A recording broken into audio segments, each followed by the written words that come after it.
Beberapa hari kemudian, pada suatu malam dengan bulan yang terang dan bintang-bintang yang jarang.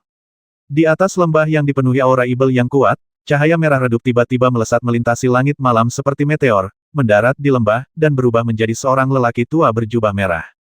Tidak jauh di depan lelaki tua itu, ada dua orang kultivator di tahap tubuh ibel yang tengah menjaga pintu masuk sebuah gua. Kedua biksu itu jelas mengenali lelaki tua itu. Setelah melihatnya, mereka segera membungkuk hormat dan memberi jalan ke pintu masuk gua untuk membiarkan lelaki tua itu masuk.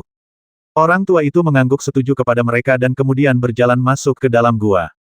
Gua ini sangat istimewa. Setelah masuk, yang ada bukanlah aula yang terang dan luas, melainkan lorong yang panjang dan sempit. Terlebih lagi, tidak ada mutiara bercahaya, batu fluoresens, atau benda lain yang menerangi sekitarnya. Semakin dalam Anda masuk, semakin gelap jadinya. Tak lama kemudian, lingkungan sekitarnya menjadi gelap gulita. Meskipun lelaki tua itu memiliki tingkat kultivasi yang sangat tinggi, ia tidak dapat melihat apapun dengan jelas. Namun, para kultivator tingkat tinggi memiliki pikiran spiritual yang kuat untuk mengamati lingkungan sekitar. Meskipun mereka tidak dapat melihat, pikiran mereka masih jernih. Tak lama kemudian, ia tiba di sebuah aula bagian dalam. Aula bagian dalam ini dibangun layaknya istana biasa, dengan banyak meja, kursi, dan peralatan lainnya, bahkan beberapa bunga dan tanaman aneh yang memiliki atribut gelap sebagai dekorasi. Namun, tidak ada cahaya di aula tersebut, hanya kegelapan. Dalam kegelapan, lelaki tua itu merasakan aura yang familiar dan kuat. Sebelum lelaki tua itu sempat berbicara, aura itu berbicara lebih dulu mengapa rekan Daois Yin ada di sini. Mungkinkah seseorang meminta Ye untuk bertindak? Orang tua itu tertawa dan berkata, haha, rekan Daois Ye memang terus terang, dan aku tidak akan bertele-tele. Ya, kali ini aku memang meminta bantuan rekan Daois Ye. Namun, ini bukan karena seseorang menawarkan harga tinggi untuk memobilisasi rekan Daois Ye.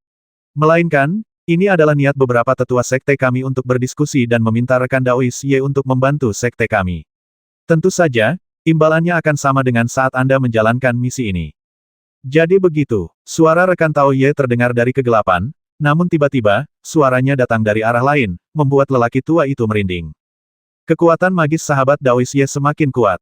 Selama masih malam, aku khawatir tak ada yang berani membiarkan sahabat Daois Ye mendekatinya. Kata lelaki tua itu sambil terbatuk ringan. Ia mengibaskan lengan bajunya dengan agak tidak wajar, secara naluriah ingin melindungi diri dari sesuatu. Rekan Daois Yin, jangan khawatir. Aku hanya ingin menyalakan pelita untukmu. Begitu kata-kata itu terucap, aula tiba-tiba menjadi terang. Di salah satu sisi aula, seorang pria parubaya berpakaian hitam terlihat sedang menancapkan mutiara malam seukuran kepalan tangan ke dinding batu. Rekan Daois Yin menghela napas lega. Setelah lingkungan sekitarnya menjadi lebih terang, ia pun semakin terbiasa. Mungkin karena sudah lama tidak melihat cahaya, pria parubaya berbaju hitam itu tampak sangat pucat. Ia melirik rekan Daois Yin dan bertanya, peristiwa besar apa yang telah terjadi di sekte ini sehingga membuat beberapa tetua khawatir dan membahasnya. Tepat ketika rekan Daois Yin hendak menjelaskan, pria parubaya itu tiba-tiba melambaikan tangannya dan berkata, lupakan saja. Aku tidak ingin bertanya lagi tentang urusan sekte. Aku tidak punya keahlian khusus selain membasmi orang. Rekan Daois Yin, tolong beritahu aku siapa target spesifikmu. Informasi spesifik dan lebah pembasmi yang berisi aura target semuanya ada di sini. Kata rekan Daois Yin, lalu dengan lambaian lengan bajunya, sebuah lempengan giok dan sebuah pot beracun terbang ke arah pria parubaya itu. Pria parubaya itu mengambil kedua benda itu, meletakkan cangkir gu ke samping, dan pada saat yang sama menggunakan kekuatan spiritualnya untuk langsung menyelidiki slip giok itu. Setelah beberapa saat, ia mengerutkan kening dan bertanya dengan bingung, dia ternyata seorang kultivator di tahap tubuh ibel. Apakah rekan Daois Yin melakukan kesalahan? Sekalipun targetnya berada di tahap awal tahap kendaraan agung, aku belum tentu harus bertindak. Bagaimana mungkin dia seorang junior di tahap tubuh ibel? Sejak aku mencapai tahap kendaraan agung, aku belum pernah menghadapi target dengan tingkat kultivasi yang lebih rendah dariku. Rekan Daois Yin tersenyum tipis, rekan Daois Ye, kau tidak tahu. Bukannya kami ribut-ribut soal apapun. Kami menduga target ini menyembunyikan identitas dan tingkat kultivasinya, dan sebenarnya seorang kultivator Mahayana. Kami sudah mengirim dua pembasmi tahap tubuh ibel untuk menghadapinya, tetapi mereka berdua terbasmi, dan mereka tidak sempat mengirimkan informasi apapun. Salah satunya adalah individu berbakat yang berada di peringkat ke-12 di papan peringkat. Nomor 12 dalam daftar peringkat. Ekspresi pria parubaya itu sedikit berubah ketika mendengar ini. Ia mengangguk dan berkata, itu pembasmi yang hanya kalah dari kita di tingkat Mahayana.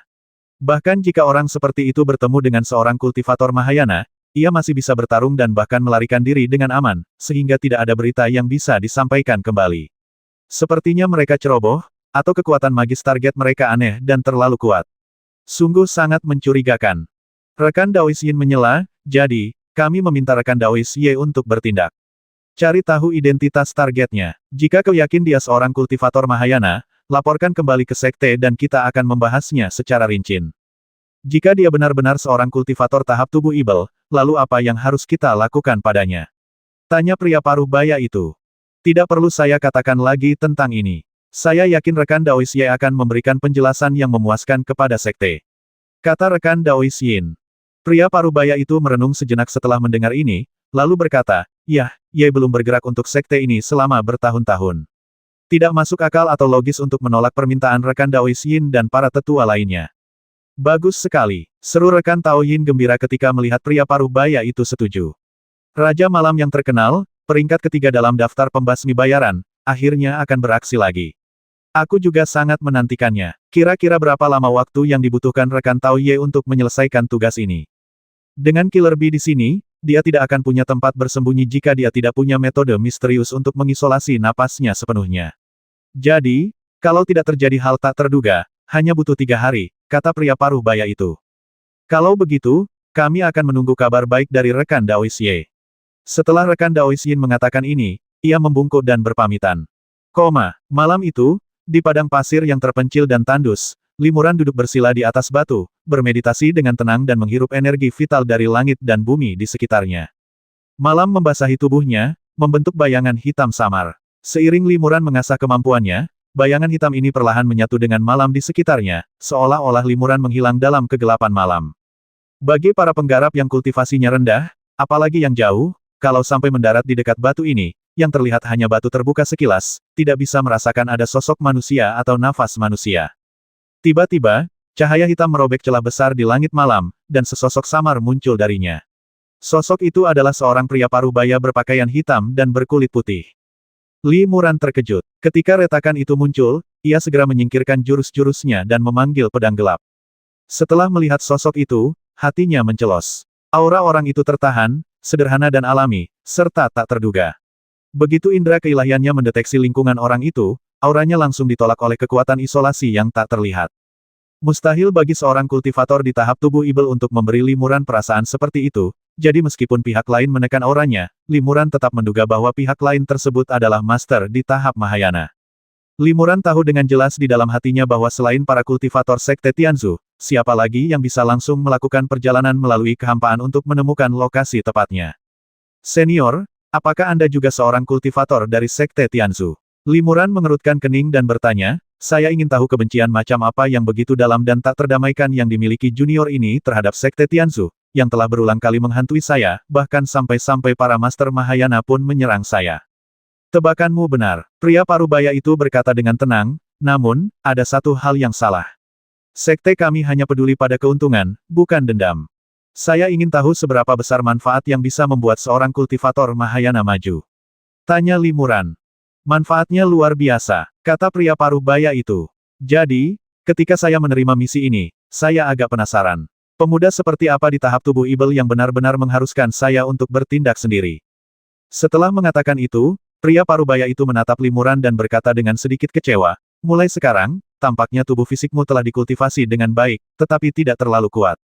Kekuatan spiritualmu cukup murni, dan kekuatan sihirmu sedikit lebih kuat daripada kultivator setingkatmu. Sepertinya ia tidak perlu mengambil tindakan sendiri. Mungkinkah kau terluka dan kekuatanmu telah sangat berkurang? Limuran diam-diam terkejut. Pihak lain tahu sebagian besar detailnya hanya dengan sekali pandang. Dia baru saja bertarung sengit dengan Yuan Sha beberapa hari yang lalu. Luka-lukanya belum pulih dan kekuatannya paling banyak hanya setengah dari kondisi puncaknya. Namun, Limuran tidak putus asa, karena saat itu sudah malam dan dia masih mempunyai kesempatan untuk lolos dari kejaran pihak lain. Pria parubaya itu kembali menatap pedang hitam di tangan Limuran, lalu tiba-tiba bertanya dengan penuh minat, "Hei, apa yang kau pegang di tanganmu ini adalah pedang dengan atribut gelap murni. Mungkinkah kau sedang berlatih teknik atribut gelap?"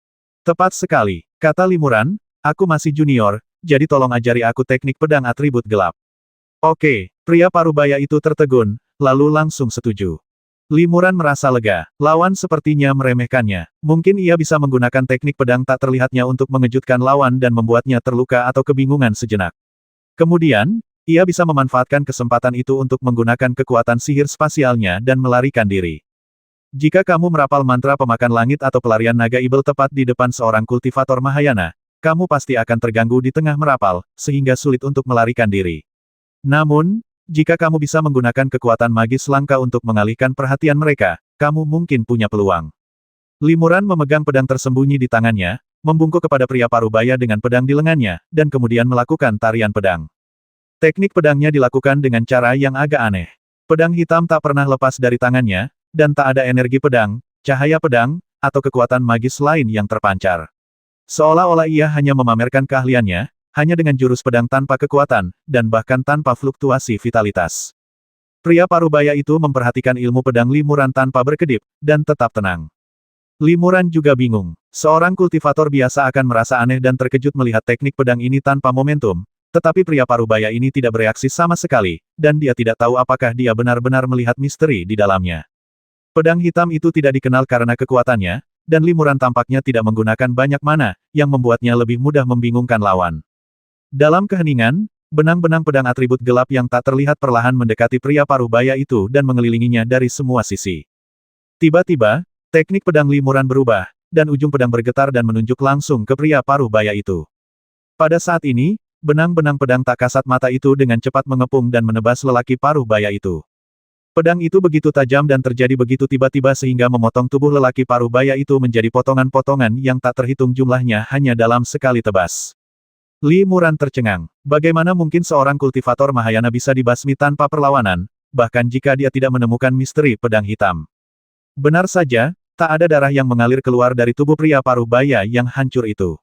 Sebaliknya, darah itu hancur berkeping-keping dan lenyap di telan malam. Itu cuma bayangan. Wajah Limuran berubah drastis. Pria parubaya itu sudah lama berada di sana, dan ia sempat mengobrol sebentar dengan pria parubaya itu, tetapi ia tidak menyadari bahwa pria parubaya di depannya hanyalah bayangan. Di mana tubuh aslinya sekarang? Jantung Limuran berdebar kencang. Dengan satu pikiran, ia segera menghilang dari tempat itu dan berteleportasi ratusan kaki jauhnya. Keahlian pedang gelapmu sungguh mengesankan. Suara pria parubaya itu terdengar di langit malam. Limuran melihat sekeliling dan mencari dengan saksama menggunakan pikirannya, tetapi ia tidak dapat menemukan tempat persembunyian pria parubaya itu sama sekali. Suara pria parubaya itu berlanjut, kau benar-benar tahu cara mengubah pedangmu menjadi sutra, menyembunyikannya dalam kegelapan, dan membasmi musuhmu tanpa mereka sadari. Wah, itu benar-benar teknik atribut gelap yang brilian. Lumayan, lumayan. Puji pria parubaya itu beberapa kali, lalu berkata, sayang sekali Ye bukan pendekar pedang. Kalau tidak, aku pasti tertarik mempelajari ilmu pedang ini. Limuran mencoba menentukan lokasi pihak lain dari suaranya, tetapi suara itu tampaknya datang dari seluruh langit malam, terkadang di sebelah kiri, terkadang di sebelah kanan, terkadang di depan, terkadang di belakang, dan tidak dapat dilacak. Apakah dia terus bergerak? Limuran terkejut lagi. Hal yang paling tabu baginya saat menggunakan teknik tersembunyi malam adalah menggunakan mantra yang kuat atau bergerak cepat secara bersamaan, jika tidak, efek penyembunyiannya akan sangat berkurang. Namun, pria parubaya ini sebenarnya dapat bergerak sangat cepat sambil mempertahankan efek penyembunyian yang sangat tinggi, sehingga mustahil bagi mata terbuka dan pikiran spiritual Limuran untuk melacaknya. Dia jelas jauh lebih terampil. Limuran merasakan hawa dingin di hatinya. Ia bahkan tidak bisa memahami posisi lawan. Jika lawan menyerangnya saat ini, ia akan berada dalam bahaya besar. Aku juga punya kemampuan untuk menyembunyikan kemampuanku. Pikiran Limuran bergerak, dan diam-diam ia menyalurkan aliran energi sejati.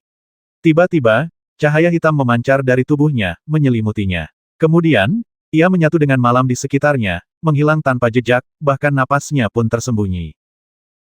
Suara pria parubaya itu terdengar lagi, kau ternyata tahu teknik klan mimpi buruk. Dari mana kau mendapatkannya? Limuran tentu saja tidak menjawab. Ia berusaha sekuat tenaga menahan napas dan berkonsentrasi. Begitu ia membuka mulut, ia mungkin akan mengungkap posisinya. Ia terbang perlahan. Jika lawannya tidak bisa melihat teknik persembunyiannya di malam hari, ia bisa melarikan diri. Namun, dia baru saja lolos beberapa puluh kaki ketika tiba-tiba cahaya hitam menerobos langit malam dan datang langsung ke arahnya. Limuran terkejut dan menggunakan kekuatan sihir kilatan malam gelap tanpa berpikir terlalu banyak. Dia meninggalkan bayangan di tempat asalnya, yang dengan mudah terkoyak-koyak oleh cahaya hitam, tetapi tubuh aslinya lolos dan lari puluhan kaki jauhnya. Namun, wujud asli Limuran juga terungkap. Ups, Limuran mengerutkan kening. Teknik persembunyian malamnya sama sekali tidak efektif melawan orang ini, dan ia langsung ketahuan. Ia sama sekali tidak bisa melihat teknik penyembunyian lawannya. Situasi ini sangat merugikan Limuran. Belum lagi kultivasi pihak lain jauh lebih tinggi darinya, bahkan jika mereka adalah kultivator dengan level yang sama, Limuran akan berada dalam bahaya dalam situasi seperti itu. Sepertinya kemampuan klan mimpi burukmu belum terlalu tinggi. Hanya kilatan di kegelapan malam yang mematahkan efek penyembunyian dan menampakkan sosokmu. Kata pria paruh baya itu. Limuran mendengar suara lawan bicaranya masih bergerak maju mundur, dan tiba-tiba jantungnya berdebar kencang. Mungkinkah dia juga menggunakan kemampuan ilahi berkedip malam gelap untuk terus-menerus mengubah posisinya? Dan teknik penyembunyian malamnya sangat canggih. Bahkan dengan kekuatan magis seperti itu, dia masih bisa menyembunyikan tubuhnya. Mungkinkah bayangan yang ditinggalkannya tadi adalah klon bayangan yang dia buat setelah mengembangkan seni malam gelap ke tingkat yang lebih tinggi? Ketika Limuran memikirkan hal ini, dia langsung teringat beberapa kata yang Long Hun sebutkan kepadanya. Permisi, senior, apakah Anda seorang kultivator dari klan mimpi buruk? Limuran tiba-tiba bertanya. Kamu baru melihatnya sekarang. Suara lelaki parubaya itu terdengar lagi. Itu dia kultivator klan mimpi buruk dan master sekte hukuman surgawi. Dia menyebut dirinya Ye Mou, dengan nama keluarga Ye, jadi semuanya cocok. Jantung Limuran berdebar kencang dan dia berkata, jadi itu senior Ye yang tersohor, Raja Malam Neraka. Kudengar dia salah satu dari 3 master teratas sekte hukuman surgawi, dan dia sangat sulit ditemukan di malam hari. Aku beruntung bisa menyaksikannya dengan mata kepalaku sendiri hari ini, dan itu benar-benar sesuai dengan reputasinya.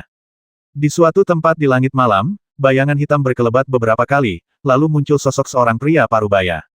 Limuran memperhatikan dengan saksama, tetapi indera spiritualnya tidak dapat mendekati pihak lain, dan dia tidak dapat membedakan apakah itu klon bayangan atau tubuh asli pihak lain. Jadi, kau pernah mendengar nama Ye Mou? Pria parubaya itu membenarkan ucapan Limuran. Dia adalah Raja Malam Neraka. Dia telah mengukir namanya di awal hidupnya, selalu menyerang di malam hari dan tak pernah gagal membasmi. Karena selalu membasmi di malam hari, dia dikenal sebagai Raja Malam Neraka. Mengenai nama aslinya, hanya sedikit yang tahu. Ye Yanwang melirik Limuran dan berkata dengan tegas, aku ingin bertanya, seni bela diri klan mimpi burukmu itu canggih dan tidak terlalu maju. Dari mana kau mendapatkannya? Mungkinkah kau mencuri seni bela diri dari klan kami sendiri? Hati Limuran bergetar. Ia tidak tahu aturan klan mimpi buruk di alam Ibel. Mungkin orang luar diam-diam mempraktikkan keahlian klan mimpi buruk, yang melanggar tabu klan mimpi buruk. Ada kemungkinan mereka akan dibasmi. Ia terdiam sejenak sebelum menjawab, sejujurnya, saya seorang kultivator tingkat tinggi dari alam bawah. Saya memperoleh teknik ini di sana, dan saya merasa teknik ini cukup maju, jadi saya mempraktikkannya. Namun, saya hanya memiliki beberapa fragmen teknik tingkat rendah, jadi wajar saja jika teknik ini tidak terlalu maju. Jawaban Limuran ambigu, mengakui bahwa ia telah mengembangkan teknik-teknik yang berkaitan dengan kegelapan, sekaligus menjelaskan bahwa ia tidak mencuri teknik-teknik canggih milik klan mimpi buruk. Kenyataannya, ini pada dasarnya memang benar. Hanya saja, Limuran tidak naik ke alam Ibel, melainkan ke alam roh, lalu dari sana ia pergi ke alam Ibel. Limuran merasa gugup, tidak tahu bagaimana pihak lain akan bereaksi terhadap jawabannya. Ye Yanwang mengangguk setelah mendengar ini dan berkata, jadi, dia kultivator tingkat atas dari alam bawah. Nah, di zaman kuno, klan kami juga makmur, dan memang ada cabang-cabang klan kami di banyak alam bawah. Para kultivator kuno kami juga membawa keterampilan klan kami ke alam bawah untuk membina lebih banyak keturunan dan meningkatkan kekuatan klan kami. Bertahun-tahun yang lalu, banyak kultivator tingkat atas bergabung dengan klan kami, tetapi dalam beberapa tahun terakhir, mereka semakin jarang. Limuran merasa lega. Dilihat dari nada bicara Ye Yanwang, identitasnya tidak membuat pihak lain marah.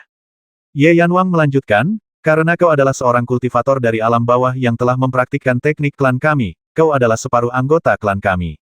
Kau bisa tenang, Ye tidak akan mengambil nyawamu.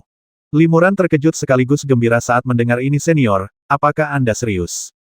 Ye Yanwang tersenyum tipis dan berkata, aku punya 3 aturan aku tidak membasmi 3 makhluk. Aku tidak membasmi kultivator perempuan, aku tidak membasmi anak di bawah umur, dan aku tidak membasmi orang-orang dari klan yang sama. Aku telah membasmi banyak orang, tetapi aku tidak ingin melanggar aturan ini. Limuran bertanya dengan rasa ingin tahu, jangan membasmi anak di bawah umur, dan jangan membasmi orang dari klan yang sama. Dua hal ini bisa kupahami. Namun, ada juga banyak orang kuat dan kejam di antara para kultivator perempuan. Jika kita menunjukkan belas kasihan kepada mereka, bukankah kita akan mengundang masalah? Ye Yanwang mengangguk dan berkata alasan saya menetapkan 3 aturan tidak membasmi ini terkait dengan beberapa masalah pribadi, yang tidak layak untuk diceritakan kepada Anda. Karena Raja Malam Yama mengaku akan mengampuni nyawanya, Limuran tentu saja tidak ingin melewatkan kesempatan itu. Ia segera membungkuk dan berkata, terima kasih atas kebaikanmu, senior. Aku akan mengingat ini dalam hatiku. Sampai jumpa lagi. Ye Yanwang tertawa dan berkata, tunggu sebentar. Kalau aku membiarkanmu pergi seperti ini, akan sulit menjelaskannya kepada sekte. Limuran terkejut ketika mendengar ini dan bertanya, saya ingin tahu bagaimana senior berencana menangani masalah ini. Sangat mudah, kata Ye Yanwang, kau membasmi seorang kultivator peringkat atas sekte Tianzu, menyebabkan sekte Tianzu kehilangan seorang elit. Cara terbaik untuk menebusnya adalah bergabung dengan sekte Tianzu dan mengganti kultivator yang kau basmi. Dengan begitu, sekte Tianzu tidak akan menderita kerugian besar, melainkan akan mendapatkan bintang baru yang berpotensi besar. Sekte Tianzu juga akan berhenti mengejarmu, dan semua orang akan senang. Bergabung dengan sekte Tianzu, Li Muran tercengang. Ia belum pernah memikirkan hal ini sebelumnya. Aku ingin tahu batasan apa yang akan kuhadapi setelah bergabung dengan sekte Tianzu. Apakah aku harus menerima misi dan membasmi orang tak bersalah? Tanya Li Muran. Tidak bersalah. Night King mencibir. Berapa banyak orang yang memasuki dunia kultivasi abadi ini berani mengaku tidak bersalah? Sudahkah kau berkultivasi sampai titik ini tanpa menodai tanganmu dengan darah? Apakah semua jiwa yang mati di tanganmu pantas mendapatkannya? Li Muran menggelengkan kepala dan mendesah, aku sudah berlatih sampai sekarang, dan aku memang telah melakukan banyak pembasmian. Beberapa kultivator yang mati di tanganku memang pantas mati, sementara yang lain hanya lemah dan dieksploitasi. Itu dia, kata Night King, kami para kultivator Ibel selalu mengikuti kemauan kami sendiri. Kami bukan kultivator Konfusianisme, Taoisme, atau Buddha di dunia roh yang hanya bicara soal kemunafikan, keadilan, dan kasih sayang. Kenapa kami harus begitu peduli? Faktanya, mereka yang diburu musuh tingkat tinggi dan menjadi target sekte kami pada dasarnya ditakdirkan untuk mati. Lagi pula, kau juga bisa menetapkan aturan bertindakmu sendiri seperti Night Demon. Kau tidak harus menerima setiap misi. Ye Yanwang melanjutkan, jika kau bergabung dengan sekte Tianzu, kau tidak perlu berpartisipasi dalam kompetisi peringkat dan bisa langsung mengisi posisi ke-12 yang kosong. Peringkat ini sangat tinggi, dan statusmu di sekte Tianzu tidaklah rendah. Kau tidak perlu sering menerima misi. Sekali atau 2 kali setiap 100 tahun sudah cukup. Soal kultivasi, sekte Tianzu tidak memiliki batasan. Anda bisa bepergian dengan bebas layaknya kultivator biasa, dan yang perlu Anda lakukan hanyalah mematuhi perintah sekte Tianzu. Selain itu, sekte Tianzu menawarkan gaji tinggi kepada kultivator peringkat atas, yang sangat menarik bagi kultivator seperti Anda di tahap tubuh Ibel. Kalau kau tidak setuju, aku tetap akan melepaskanmu. Tapi, aku khawatir sekte Tianzu akan mengirim kultivator lain, dan mereka mungkin tidak akan menunjukkan belas kasihan padamu. Kau adalah kultivator tingkat atas, tanpa latar belakang yang kuat untuk diandalkan, dan kau tidak bisa melawan sekte Tianzu. Nasihatmu untuk bergabung dengan sekte Tianzu sebenarnya lebih bermanfaat daripada merugikanmu. Li Muran merenung setelah mendengar ini. Setelah mempertimbangkan dengan saksama, ia mengangguk dan berkata, karena analisis senior sangat teliti, saya dengan hormat mematuhi perintah Anda dan bersedia bergabung dengan sekte Tianzu. Bagus sekali. Ye Yanwang tersenyum tipis kalau begitu masalah ini selesai. Aku akan membawamu menemui seorang tetua sekte Tianzu, dan dia akan mengaturnya untukmu. Terima kasih atas perkenalannya, senior. Li Muran membungkuk lagi. Jika bukan karena Raja Malam Yama, melainkan para kultivator Mahayana lainnya, mereka mungkin telah membasmi Li Muran tanpa ragu, alih-alih membiarkannya hidup dan merekrutnya ke dalam sekte Tianzu. Li Muran mempertimbangkannya dengan saksama. Mengingat tekad sekte Tianzu yang tak tergoyahkan, dengan tingkat kultivasinya saat ini, ia tidak mungkin terus melawan mereka. Bergabung dengan sekte Tianzu mungkin satu-satunya pilihannya. Ye Yanwang berkata dengan penuh minat, teknik pedang gelapmu sangat menarik. Aku belum pernah melihat teknik pedang ini sebelumnya. Mungkinkah itu teknik yang kau ciptakan sendiri? Li Muran menggelengkan kepalanya. Saya punya teman Taois bernama Sword Maniac. Dia terobsesi dengan ilmu pedang sepanjang hidupnya. Dialah orang pertama yang memahami teknik pedang ini. Saya hanya berlatih dengan tekun dan melakukan beberapa modifikasi kecil untuk menyempurnakannya. Bisa memahami teknik pedang ini sungguh bakat yang langka. Puji Ye Yanwang, namun, kultivasi malam kegelapanmu biasa saja, dan kekuatan sihir yang kau gunakan masih merupakan trik kultivasi tingkat rendah. Mungkin ada gunanya melawan kultivator dengan level yang sama atau lebih rendah, tetapi tidak berguna di hadapan kultivator tingkat tinggi.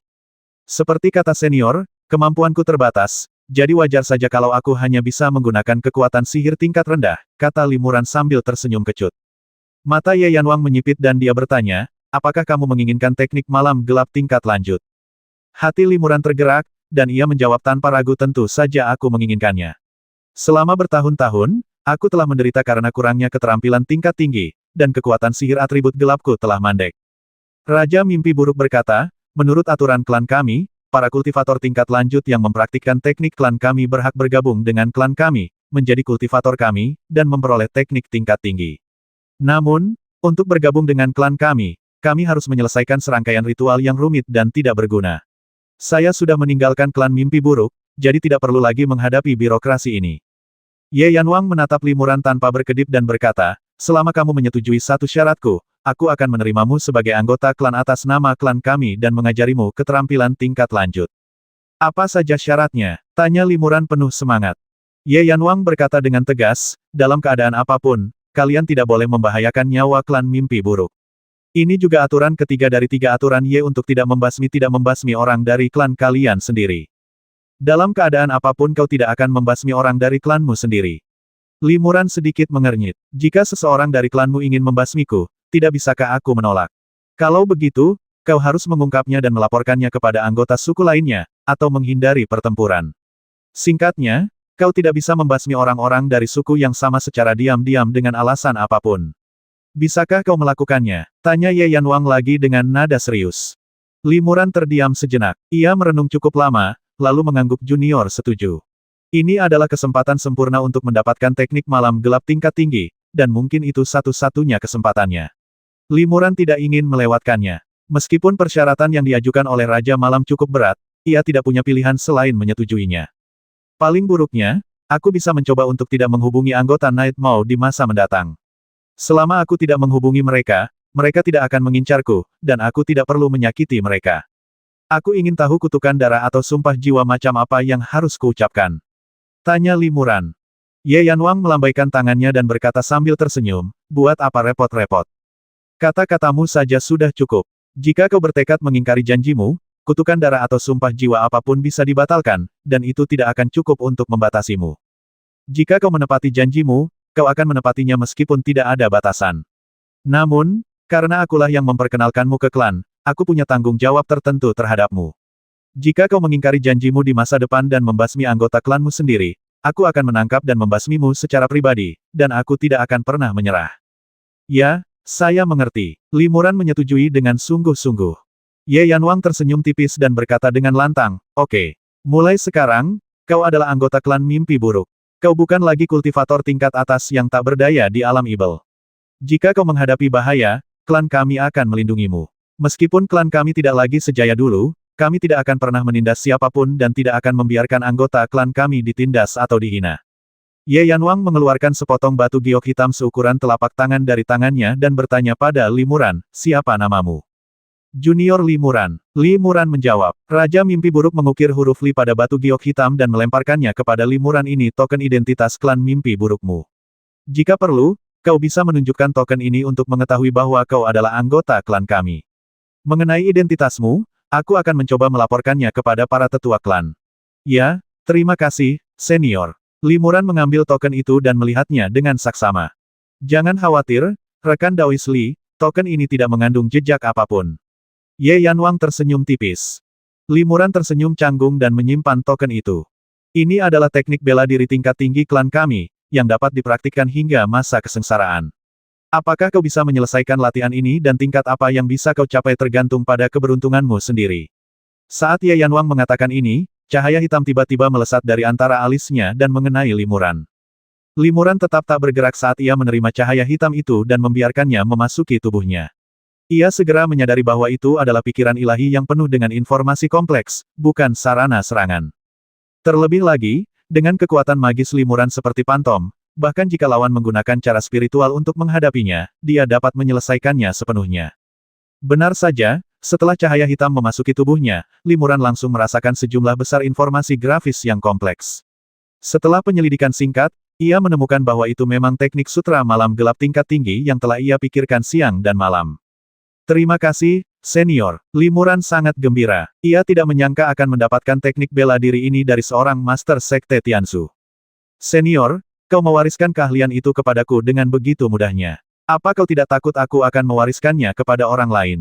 Limuran tak kuasa menahan diri untuk bertanya dengan rasa ingin tahu.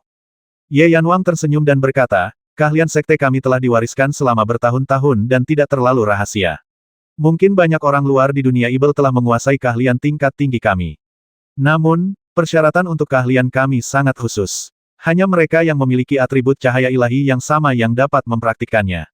Oleh karena itu, tidak ada gunanya bagi orang luar itu untuk mendapatkan keahlian tersebut. Ye Yanwang melanjutkan, kita bertemu di sini, dan aku telah merekomendasikanmu untuk bergabung dengan sekte Tianzu dan klan mimpi buruk. Bisa dibilang kita ditakdirkan untuk bertemu.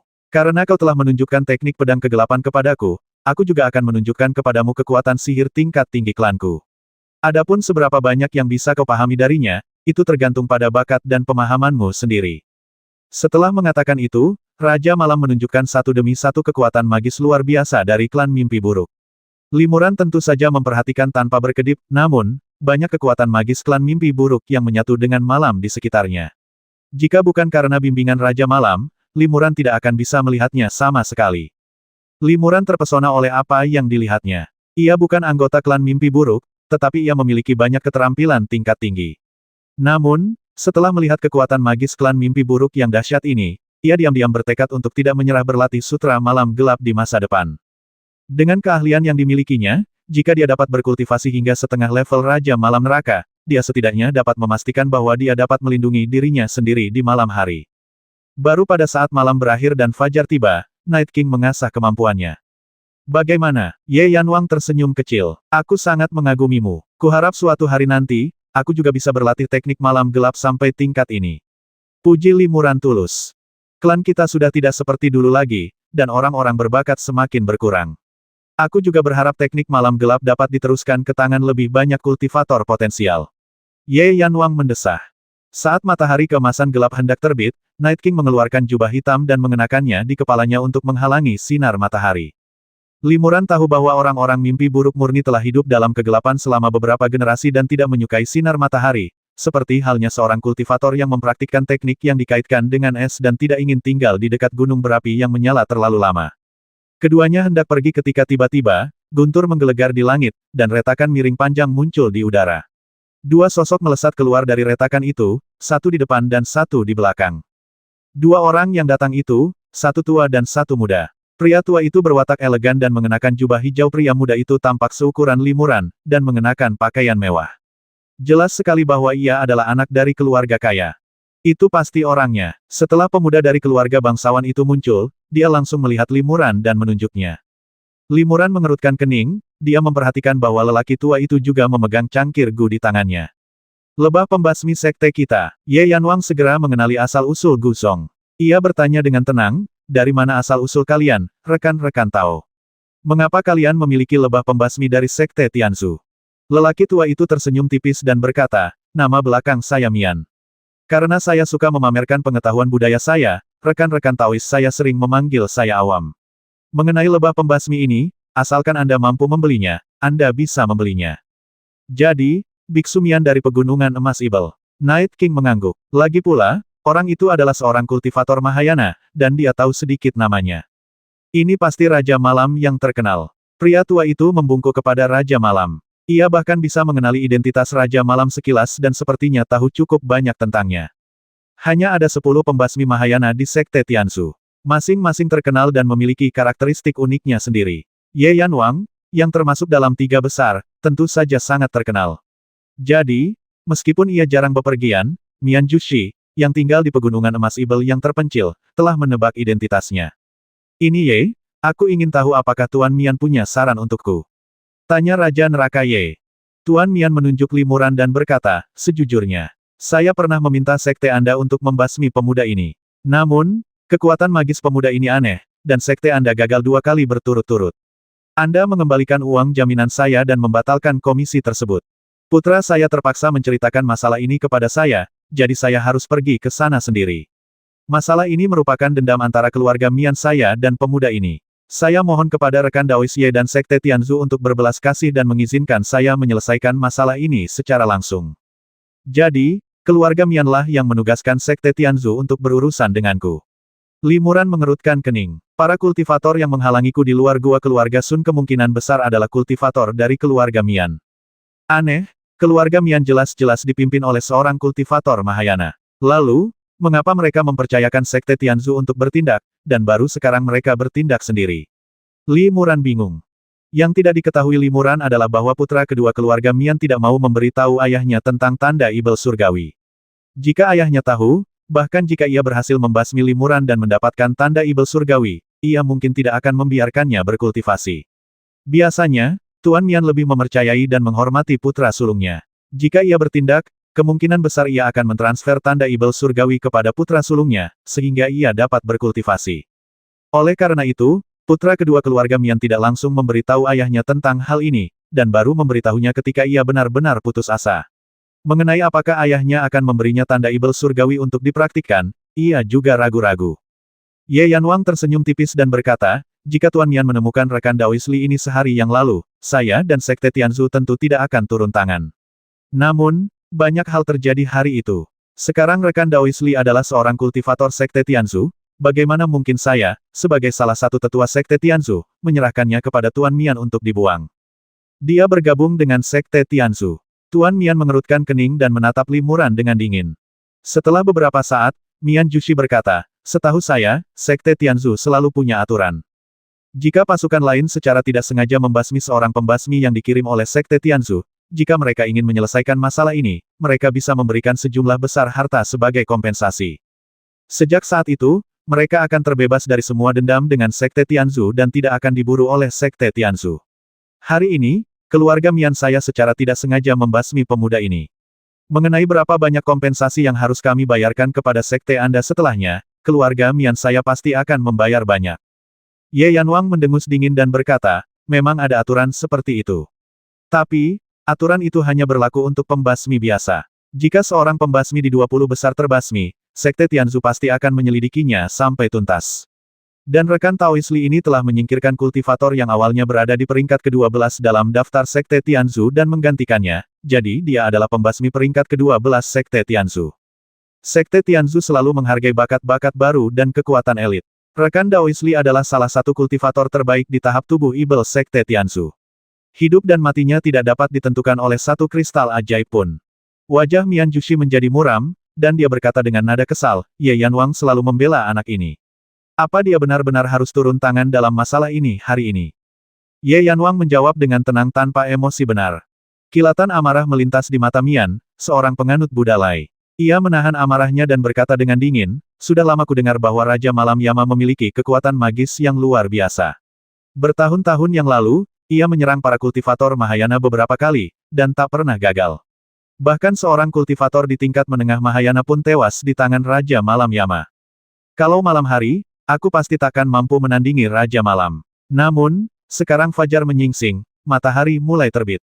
Kekuatan sihir Raja Malam sudah sangat berkurang, dan aku khawatir dia bukan tandinganku. Menghadapi ancaman dari Mian Jushi, Ye Yanwang hanya mencibir benarkah? Apakah Mian Jushi berpikir bahwa kita, klan mimpi buruk, bisa diganggu di siang bolong? Tuan Mian mengejek, meski tidak seperti itu, tetap saja tidak jauh lebih baik. Klan mimpi buruk telah berulang kali menderita bencana, semua itu karena serangan pasukan musuh di siang bolong. Klan mimpi buruk bukan lagi 5 klan ibel kuno. Sekarang di dunia ibel, mereka hanyalah kekuatan biasa. Rekan Daois Ye adalah Raja Neraka di malam hari, tetapi di siang hari ia bahkan tidak berani melihat sinar matahari dan harus menutupi dirinya dengan jubah. Kalau begitu, rekan Daois Ye sebaiknya bersembunyi di sudut-sudut gelap di siang hari, dan untuk apa repot-repot terlibat dalam kekacauan ini? Ye Yanwang tidak menjawab. Ia tiba-tiba mengirim pesan suara kepada Limuran, aku masih memiliki kekuatan magis yang belum kutunjukkan. Hari ini adalah kesempatan bagus untuk menunjukkannya. Kau bisa memperhatikan dengan saksama dari samping. Kesempatan seperti ini jarang datang. Limuran mengangguk sedikit, dan sebuah pikiran muncul di benaknya apakah dia benar-benar akan melakukannya di siang hari. Limuran juga mempraktikkan teknik malam gelap. Berdasarkan pengalaman pribadinya, teknik malam gelap ini tidak hanya sulit digunakan di siang hari, tetapi bahkan jika digunakan secara paksa, efeknya jauh lebih buruk, bahkan kurang dari setengahnya di malam hari. Ye Yanwang dan Mian Jushi ini sama-sama kultivator Mahayana awal. Setelah mencapai level ini, kekuatan mereka secara alami tidak terlalu lemah, jadi tidak akan ada banyak perbedaan. Sekarang, karena waktu yang buruk, kekuatan magis Ye Yanwang telah sangat berkurang, dan mungkin sulit baginya untuk mengalahkan Mian Jushi. Namun, Ye Yanwang tidak menunjukkan rasa takut dari awal hingga akhir. Dilihat dari nada bicaranya saat memberi instruksi kepada Limuran, ia jelas terlihat percaya diri dan yakin. Setelah memberi Limuran beberapa instruksi, Night King tiba-tiba tertawa terbahak-bahak ke arah langit. Tuan Mian benar-benar sudah tua dan bingung. Apa sekarang benar-benar siang? Lihat baik-baik, ini masih malam. Raja Neraka tertawa. Ketika kata-kata ini diucapkan, bukan hanya Tuan Mian dan yang lainnya yang tercengang, tetapi bahkan Limuran pun bingung dan heran. Ia sama sekali tidak mengerti apa yang dimaksud Raja Malam dengan kata-kata ini. Karena saat itu matahari keemasan yang gelap telah terbit, langit dan bumi terang benderang, jelaslah hari itu cerah.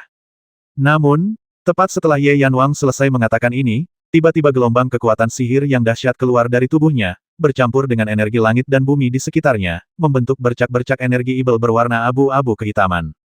Energi jahat itu semakin tebal, dan warnanya semakin gelap. Cahaya di sekitarnya pun terserap sepenuhnya oleh energi jahat itu.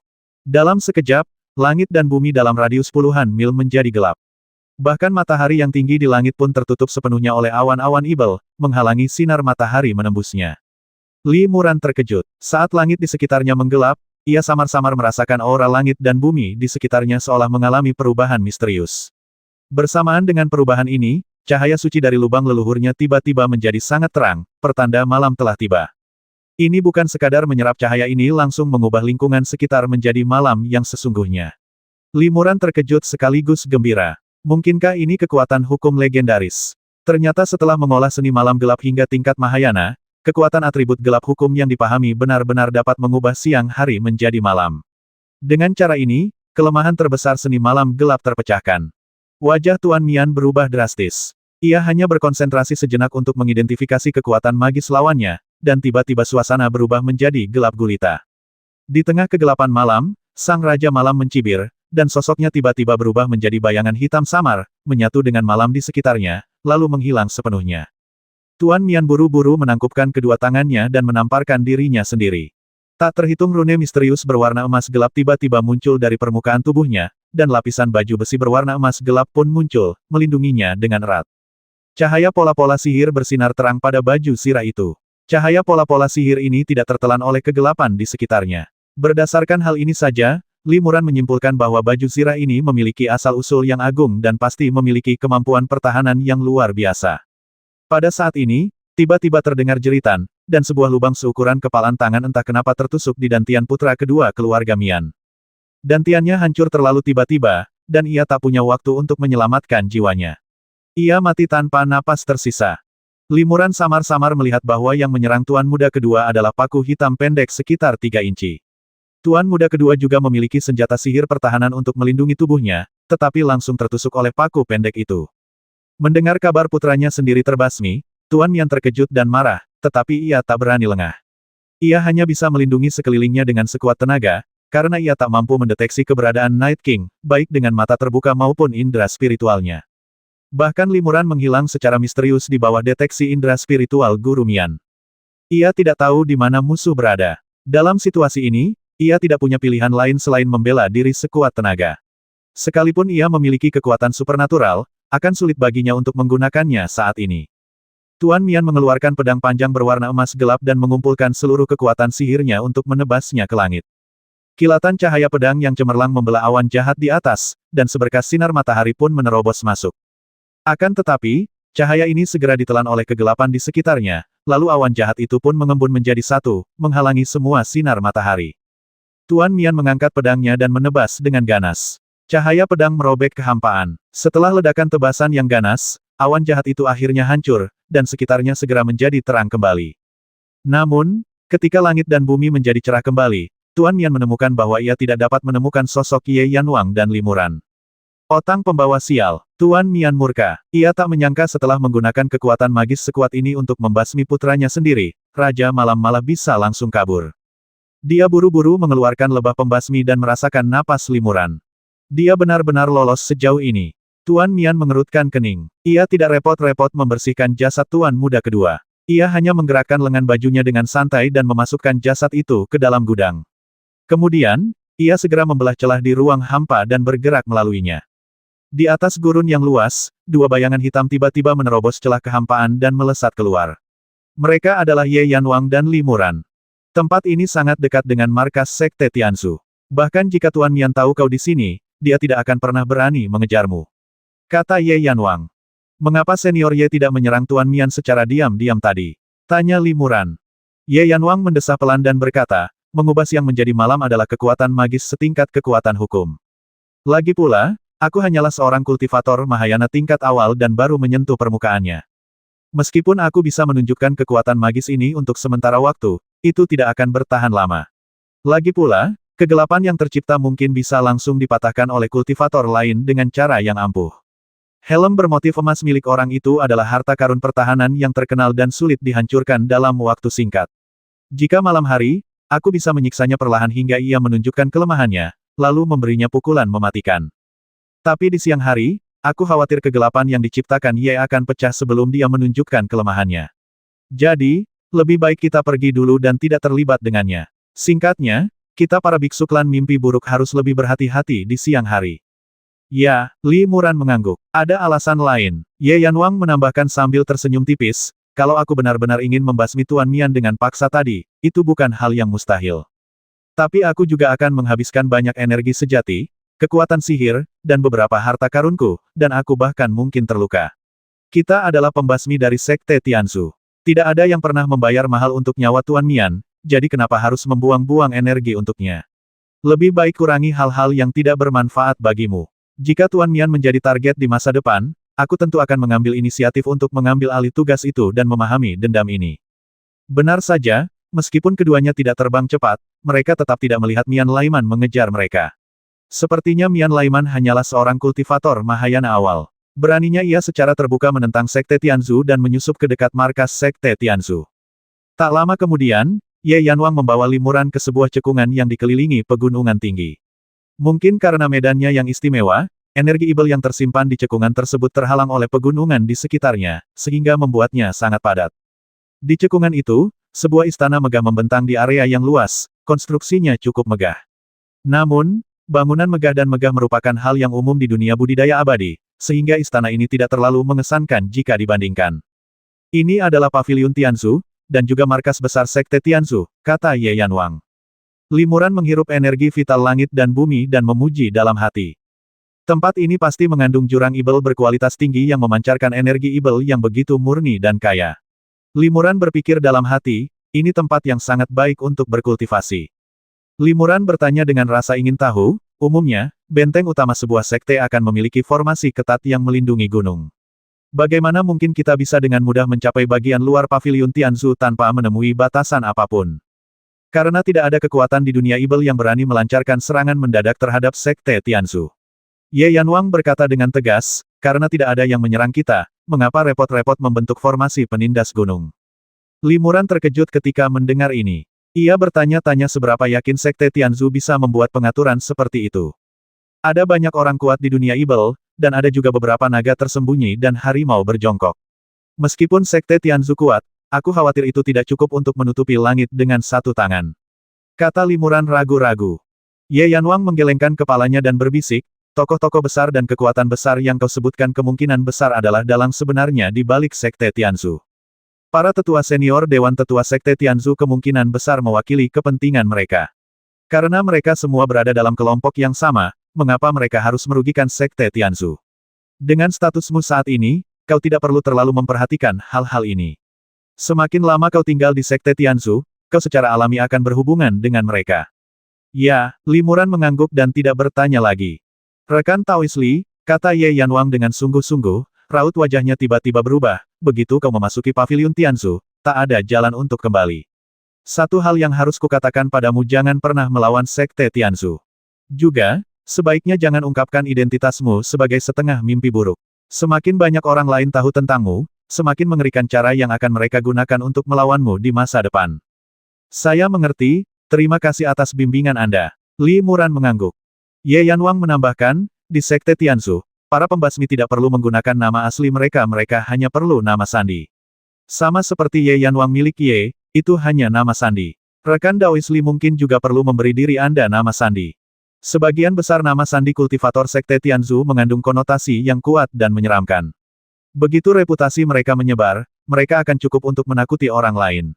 Jika Anda memiliki nama sandi yang lantang, saat Anda sedang menjalankan misi, saat target Anda mendengar nama sandi Anda, mereka akan langsung terintimidasi, dan kekuatan mereka secara alami akan sangat berkurang. Pilih nama kode. Limuran sedikit mengernyit dan berpikir dalam hatinya.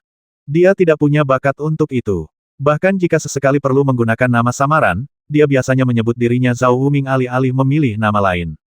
Saat Limuran masih berpikir, Ye Yanwang telah melintas ke aula utama Paviliun Tianzu, dan dia tidak punya pilihan selain segera mengikutinya.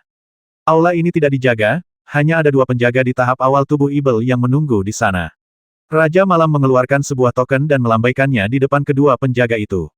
Mereka langsung mengenali identitas Raja Malam dan langsung menunjukkan rasa hormat. Senior Ye, silakan tunggu di aula utama sebentar. Saya akan segera pergi dan mengundang Penatua Tai keluar, kata seorang penjaga.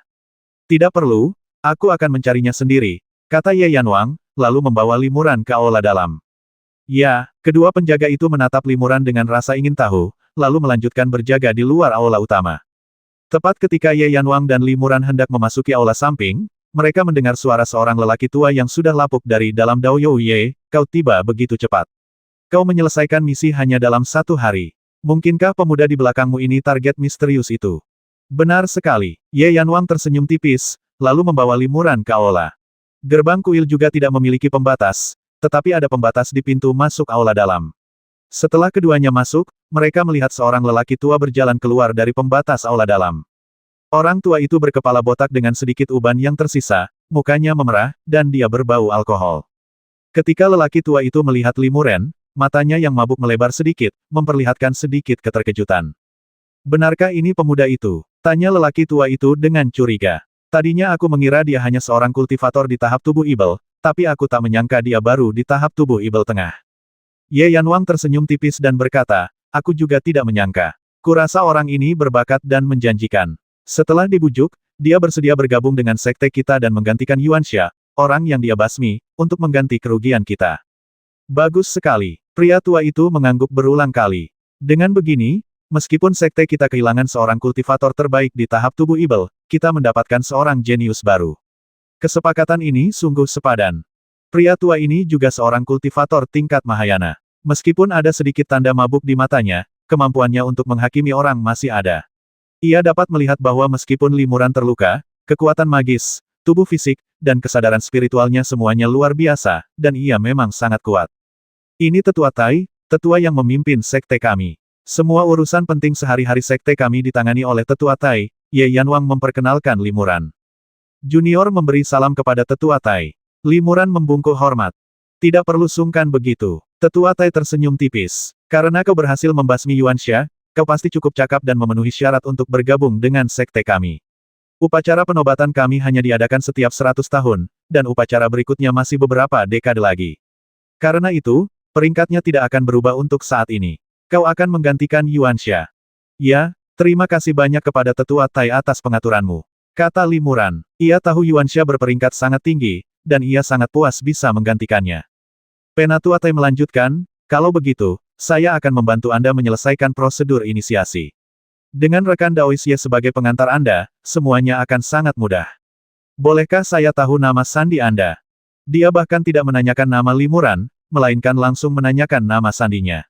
Karena kalaupun dia bertanya, Limuran bisa saja mengarangnya, jadi dia tidak bertanya untuk menghemat waktu. Kalau kamu belum punya nama sandi yang cocok, sekalian saja beritahu aku ilmu bela diri apa yang kamu kuasai. Aku akan memberimu nama sandi yang mantap berdasarkan ilmu bela diri dan kekuatan magisnya. Kata Penatua Tai sambil tersenyum. Terima kasih, senior, kata Limuran, aku sudah memikirkan nama sandinya. Gan Mei. Limuran memikirkannya dan memutuskan bahwa jika ia menggunakan nama sandi ini, orang luar tidak akan tahu siapa dirinya. Namun, jika nama ini sampai ke telinga Peri Qianhuan, ia akan langsung bisa menebak identitasnya. Rakus. Tetua Tai tertegun sejenak, lalu mengangguk. Rakus, seperti hantu. Ya, itu nama sandi yang cukup bagus. Tetua Tai berkata sambil mengeluarkan token segitiga seukuran telapak tangan berwarna emas gelap dan menggoresnya di udara beberapa kali, mengukir kata keserakahan di atasnya. Ia menyerahkannya kepada Limuran dan berkata, ini token identitasmu. Tunjukkan pada siapapun yang tahu sedikit. Mereka akan tahu bahwa kau adalah seorang kultivator dari Sekte Tianzu. Penatua Tai bertanya lagi, lalu, apa persyaratan untuk target kalian? Setiap orang memiliki teknik kultivasi dan kekuatan magis yang berbeda, dan mereka cenderung saling menahan. Jadi, secara umum, para kultivator yang mengembangkan teknik kultivasi atribut api enggan bertemu target yang mahir dalam teknik kultivasi atribut air. Selain itu, beberapa kultivator wanita mahir dalam teknik menggoda, dan mereka secara khusus meminta kultivator pria sebagai target mereka. Beberapa kultivator memiliki persyaratan khusus mereka sendiri, seperti rekan Taois Ye, yang memperkenalkan Anda, yang memiliki persyaratan aneh 3 larangan membasmi. Sekte kami akan mempertimbangkan dengan saksama permintaan semua kultivator. Limuran berpikir sejenak dan berkata, saya tidak memiliki persyaratan khusus untuk keterampilan dan kemampuan target, tetapi ia harus seorang kultivator di tahap tubuh Ibel, dan lebih disukai seseorang yang telah melakukan banyak perbuatan jahat. Tetua Tai tertegun sejenak, lalu tertawa terbahak-bahak ini terlalu mudah. Ketika sekte kami menugaskan biksu untuk menjalankan misi, kami selalu mengirimkan biksu dengan kultivasi dan kekuatan yang sama untuk menyelesaikan tugas tersebut, jadi targetmu pastilah biksu di tahap tubuh Ibel. Soal penuh kejahatan, itu bahkan lebih mudah. Berapa banyak orang yang mencapai tingkat kultivasi ini tidak dipenuhi dosa? Sejujurnya, di antara mereka yang menjadi target sekte kita, 7 atau 8 dari 10 sangat kejam. Suatu hari 10 tahun kemudian, Limuran meninggalkan gua dan datang ke Paviliun Tianzu. Guanya terletak di pegunungan dekat Paviliun Tianzu, hanya beberapa puluh kilometer jauhnya. Dengan perlindungan Sekte Tianzu, bahkan jika keluarga Mian dapat mengetahui lokasi Limuran melalui lebah pembasmi, mereka tidak akan berani menerobos masuk. Setelah bergabung dengan Sekte Tianzu, Limuran telah memulihkan diri di gua ini selama 10 tahun terakhir. Sekte Tianzu memang memiliki bahan-bahan obat berkualitas tinggi dan harta karun langka dan berharga lainnya yang tidak tersedia di pasar lain, meskipun harganya sangat tinggi. Limuran telah menghabiskan hampir semua kristal ajaibnya untuk membeli beberapa ramuan penyembuh dari Paviliun Tianzu. Berkat pil-pil inilah luka-luka Limuran hampir sembuh total dalam 10 tahun. Kecuali kesadaran spiritualnya, tubuh fisik dan kekuatan sihirnya telah kembali ke kondisi puncaknya, dan kekuatannya telah mencapai sekitar 90% dari kondisi puncaknya. Kali ini, Limuran bergegas ke Paviliun Tianzu, bukan untuk membeli ramuan baru setiap bulan, tetapi karena dia menerima pesan dari Tetua Tai yang mengatakan bahwa ada misi yang harus ditugaskan. Apa yang akan datang pasti akan datang, pikir Limuran dalam hati. Sejak bergabung dengan Sekte Tianzu, ia tahu cepat atau lambat ia harus menerima misi. Limuran datang ke aula dalam di Paviliun Tianzu dan berkata dengan suara keras, Penatua Tai, bawahanmu Tan Mei ingin bertemu denganmu. Silakan masuk, sahabat muda. Aku sudah lama menunggumu. Suara rendah lelaki tua itu terdengar dari aula dalam. Limuran berjalan ke aula dalam dan melihat Penatua Tai memegang labu anggur hijau, wajahnya memerah dan matanya penuh dengan mabuk. Bagaimana pemulihanmu, anak muda? Tetua Tai menatap Limuran dengan pandangan sayu, lalu menjawab, "Yah, kau sudah hampir pulih sepenuhnya, kan? Kebetulan sekte kami telah menerima penugasan, dan aku ingin meminta bantuanmu." Siapa targetnya? Tanya Limuran. Tetua Tai berkata, seorang kultivator pencuri di tahap akhir tubuh Ibel cukup terkenal. Dia telah melakukan banyak kejahatan dan pasti akan memenuhi permintaanmu. Orang yang mempercayakan masalah ini kepada sekte kami adalah salah satu musuhnya. Mengetahui bahwa dia tidak sekuat kultivator pencuri itu, dia memberikan deposit dan mempercayakan sekte kami untuk mengambil nyawanya. Kultivator pencuri ini tidak terlalu kuat. Awalnya, kami hanya perlu mengirim seorang kultivator di luar 30 besar dalam daftar peringkat. Namun, karena ini misi pertamamu, kami akan memilih tugas yang lebih mudah untukmu. Soal hadiah, tentu saja akan dikurangi. Apakah ada yang keberatan? Limuran mengangguk dan berkata, terima kasih, Tetua Tai, atas pengaturan Anda. Saya bersedia mengemban tugas ini. Bagus sekali, kata Penatua Tai puas, pergilah ke Kuaiyixuan di pasar kota Fenglan dan temukan seorang pemuda bernama Zhang.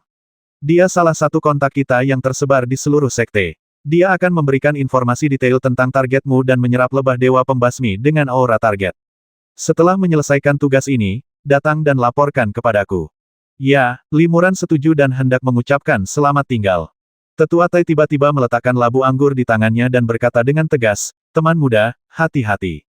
Meskipun nama Tan Mei sekarang tidak dikenal, jika kau berhasil menyelesaikan misi ini, kau akan menjadi terkenal di mana-mana. Dengan begitu, kau tentu akan mendapatkan keuntungan besar. Selain itu, lebah pembasmi yang memakan auramu yang kami jual kepada keluarga Mian telah diambil kembali oleh sekte kami, jadi kau tidak perlu khawatir diburu oleh keluarga Mian. Terima kasih, Tetua Tai. Limuran sangat gembira, seolah-olah sebuah batu berat telah diangkat dari hatinya. Tetua Tai tersenyum tipis, tidak perlu berterima kasih padaku, Pak Tua. Jika kau ingin berterima kasihlah pada rekan Daois Ye. Beliaulah yang datang untuk menyelesaikan masalah ini. Mengenai dendam antara kau dan keluarga Mian, sekte kami tidak akan ikut campur. Namun, selama kau tetap menjadi kultivator peringkat 20 teratas di sekte Tianzu kami, sekte ini akan melindungimu. Bahkan para kultivator di tahap awal kendaraan agung pun mungkin tidak berani bertindak gegabah. Ternyata Raja Malam Neraka yang muncul. Hati Limuran tergerak. Raja Malam Neraka yang hebat ini tidak pernah bertemu dengannya lagi. Tanpa diduga, pihak lain banyak membantunya secara diam-diam. Jika tidak, dengan adanya lebah pembasmi itu, Limuran mungkin akan berada dalam bahaya begitu dia meninggalkan area Paviliun Tianzu. Setelah meninggalkan Paviliun Tianzu, Limuran langsung menuju kota Fenglan, puluhan ribu mil jauhnya. Ini adalah kota yang tidak terlalu besar tempat para kultivator abadi berkumpul. Sebagian besar orang di pasar adalah kultivator di bawah tahap tubuh sejati dan tahap roh primordial, dan hanya ada sedikit kultivator di tahap tubuh ibel. Namun, suasananya masih cukup ramai. Limuran, mengenakan jubah abu-abu dan jubah hitam yang menutupi seluruh wajahnya, berjalan ke pasar dan menemukan Kuai Xuan. Banyak pasar memiliki kedai teh yang disebut Kuai Xuan. Orang dalam tahu bahwa kedai teh ini sebenarnya adalah titik kontak yang didirikan oleh sekte Tianzu. Jika seorang kultivator ingin mempercayakan suatu operasi kepada sekte Tianzu, mereka hanya perlu pergi ke Kuai Xuan terdekat, di mana seorang kultivator sekte Tianzu akan bertemu dengan mereka dan memutuskan apakah akan menerima tugas tersebut. Limuran langsung masuk ke Kuai Xuan dan bertanya langsung tanpa menunggu pemilik toko berbicara, di mana rekan Daois Zhang sekarang. Penjaga toko itu memiliki mata yang tajam. Melihat pakaian Limuran dan tidak dapat memahami tingkat kultivasinya, ia tahu bahwa Limuran bukanlah orang biasa. Lebih lanjut, ia langsung bertanya tentang rekan Daois Zhang, yang jelas bukan pelanggan biasa yang datang untuk menikmati teh. Ada di aula dalam, silakan ikuti saya, rekan Tao. Penjaga toko itu menuntun Limuran langsung ke aula dalam lalu keluar. Setelah Limuran memasuki aula dalam, seorang anak laki-laki yang tampak sangat muda segera melangkah maju dan membungkuk hormat. Nama saya Zhang Pan, peringkat ke-127 dalam daftar peringkat. Saya di sini untuk bertemu Anda, Tuan Tan Mei. Meskipun pemuda ini juga berada di tahap tengah tubuh ibel, sebanding dengan kultivasi Limuran, salah satunya berada di luar peringkat 100 besar, sementara yang lain berada di peringkat ke-12. Perbedaannya sangat besar, dan status mereka di sekte Tianzu juga sangat berbeda. Oleh karena itu, pemuda itu menunjukkan rasa hormat yang ekstra kepada Limuran, dengan halus memperlakukannya selayaknya seorang junior. Tidak perlu bersikap sopan. Limuran melambaikan tangannya dan berkata. Pemuda itu melanjutkan, meskipun aura Tuan Tan tak terpahami dan sekilas terlihat bahwa beliau seorang guru, saya belum pernah mendapat kehormatan bertemu dengan Anda sebelumnya. Oleh karena itu, sesuai aturan, mohon tunjukkan token identitas Anda agar saya dapat menjelaskan detail tugasnya. Oke, Limuran mengangguk. Ia mengeluarkan token dan melambaikannya di depan pemuda itu. Terima kasih, Tuan. Pemuda itu hanya melihat token itu sekali dan memastikan kebenarannya. Material token sekte Tianzu sangat istimewa, dan beberapa material hanya tersedia di Paviliun Tianzu, sehingga mustahil untuk disalin. Tolong beritahu saya rincian komisinya, kata Limuran. Pemuda itu berkata, klien dan kultivator pencuri Sihai adalah musuh bebuyutan. Sihai adalah penjahat keji sejak muda, yang telah membasmi banyak kultivator, termasuk istri dan putri klien. Menyadari bahwa balas dendam tidak ada harapan, klien tersebut mengabdikan seluruh hidupnya untuk mengumpulkan kekayaan dalam bentuk kristal ajaib dan mempercayakan sekte ini dengan tugas membasmi Sihai. Soal Sihai ini, aku tahu beberapa hal tentangnya. Dia pemimpin bandit terkenal di daerah ini, keberadaannya sulit dilacak. Dia kejam dan tak pernah mengampuni siapapun, hanya menyisakan segelintir kultivator yang cukup beruntung untuk lolos dari cengkeramannya. Dia juga orang yang berhati-hati, memangsa kultivator tunggal atau mereka yang berasal dari faksi yang lebih kecil, tak pernah berani menyinggung mereka yang berlatar belakang lebih besar. Karena itu, dia berhasil menghindari hukuman selama 100 atau 200 tahun terakhir. Dalam beberapa tahun terakhir, Sihai jarang mengambil tindakan secara pribadi, tetapi dia bertanggung jawab atas puluhan pencuri dan kultivator yang kuat, menjadikannya kekuatan yang tangguh di dunia kultivasi terdekat. Untuk menghadapi Sihai, sekte kami awalnya hanya perlu mengirimkan kultivator peringkat 30 hingga 50. Kami tidak menyangka sekte akan menganggapnya begitu penting dan bahkan mengirimkan Tuan Tan, yang peringkatnya begitu tinggi, untuk bertindak sendiri. Sepertinya kematian Si Hai sudah dekat. Li Muran mengangguk. Dia sudah memahami situasi umum. Berapa tingkat kultivasi bawahan Si Hai? Tanya Li Muran. Pemuda itu menjawab, mereka sebagian besar adalah kultivator Yuan Shen yang kuat, dan ada juga beberapa kultivator tubuh ibel tingkat awal. Untuk seorang master seperti Master Tan, mereka sama sekali tidak layak disebut. Sedangkan Si Hai, dia adalah seorang kultivator di puncak tahap tubuh ibel tingkat akhir. Konon dia telah membasmi beberapa kultivator dengan level yang sama. Selain itu, reputasinya yang buruk rupa pastilah cukup kuat. Tan, aku mengerti, kata Li Muran, berikan aku lebah pembasmi beserta auranya. Ya, pemuda itu segera mengeluarkan cangkir gu yang sudah disiapkan dan menyerahkannya kepada Li Muran. Seandainya aku tahu sekte ini akan mengirim seorang guru seperti Tuan Tan untuk bertindak, aku tidak perlu menyiapkan killer bee cadangan. Sungguh sia-sia. Pemuda itu tertawa. Li Muran tahu bahwa pemuda itu mencoba menunjukkan niat baiknya padanya, jadi dia mengangguk sedikit padanya lalu mengucapkan selamat tinggal dan pergi. Tuan Tan, tunggu sebentar. Pemuda itu menghentikan Li Muran dan berkata, saya lupa menyebutkan satu hal. Klien telah mengajukan permintaan tambahan. Dia ingin melihat Si Hai dieksekusi dengan matanya sendiri. Kami punya aturan ini. Yang dibutuhkan hanyalah uang muka tambahan sebesar 20%, yang sudah dibayarkan klien. Dia ingin menyaksikannya dengan mata kepalanya sendiri. Li Muran mengerutkan kening. Jangan khawatir, Tuan. Dia tidak akan pernah berani mengungkapkan prosesnya, kalau tidak, dia akan dibasmi oleh sekte kita, kata pemuda itu. Baiklah, Li Muran setuju. Karena ini aturan sekte kita, aku akan mengikutinya. Di mana kliennya sekarang? Pemuda itu berkata, dia tinggal di kota pasar, menunggu perintah. Kirimkan saja jimat transmisi suara, dan dia akan segera datang menemuimu. Suatu malam beberapa hari kemudian, Li Muran membawa seorang pria parubaya kurus ke tempat terpencil dan kuno. Si Hai itu jarang muncul beberapa tahun terakhir ini dan bersembunyi di lembah ini seharian. Aku, Tan, tidak sabar menunggunya keluar, jadi aku akan langsung masuk ke lembah dan menghabisinya. Kata Li Muran kepada pria parubaya itu. Tapi apakah ini akan membuat musuh waspada? Si Hai punya banyak musuh. Kalau dia menemukan tanda-tanda masalah, dia akan langsung kabur. Bukankah itu buruk? Pria parubaya itu sedikit mengernyit. Tan tentu punya cara untuk menyelinap masuk tanpa mengganggu para penjaga, kata Li Muran, tapi tidak nyaman untuk menerimamu. Bagaimana kalau begini? Tan khusus membeli sepasang mutiara Xuanming. Kau dan aku masing-masing akan memegang satu. Dengan begitu, saat Tan membasmi Si Hai, kau akan bisa melihat pemandangan melalui mutiara Xuanming untuk memenuhi kebudewamu. Di sebuah lembah terpencil dan tandus, terdapat sebuah gua yang dibangun di atas gua alami yang dikelilingi pegunungan. Disinilah kelompok pembudidaya bandit yang terkenal kejam berkumpul. Pencuri secara alami memiliki banyak musuh, jadi pertahanan di sini sangat ketat. Tidak hanya ada beberapa formasi yang menjaga pintu masuk gua, tetapi juga ada 2 kultivator tingkat Yuan Shen yang menjaganya. Selain itu, beberapa kultivator berpatroli di pegunungan di sekitarnya untuk mencegah musuh yang kuat mendekat. Seorang penjaga di tahap Yuan Shen terbang perlahan di langit malam, berpatroli bolak-balik, ketika tiba-tiba ia merasakan angin bertiup di belakangnya.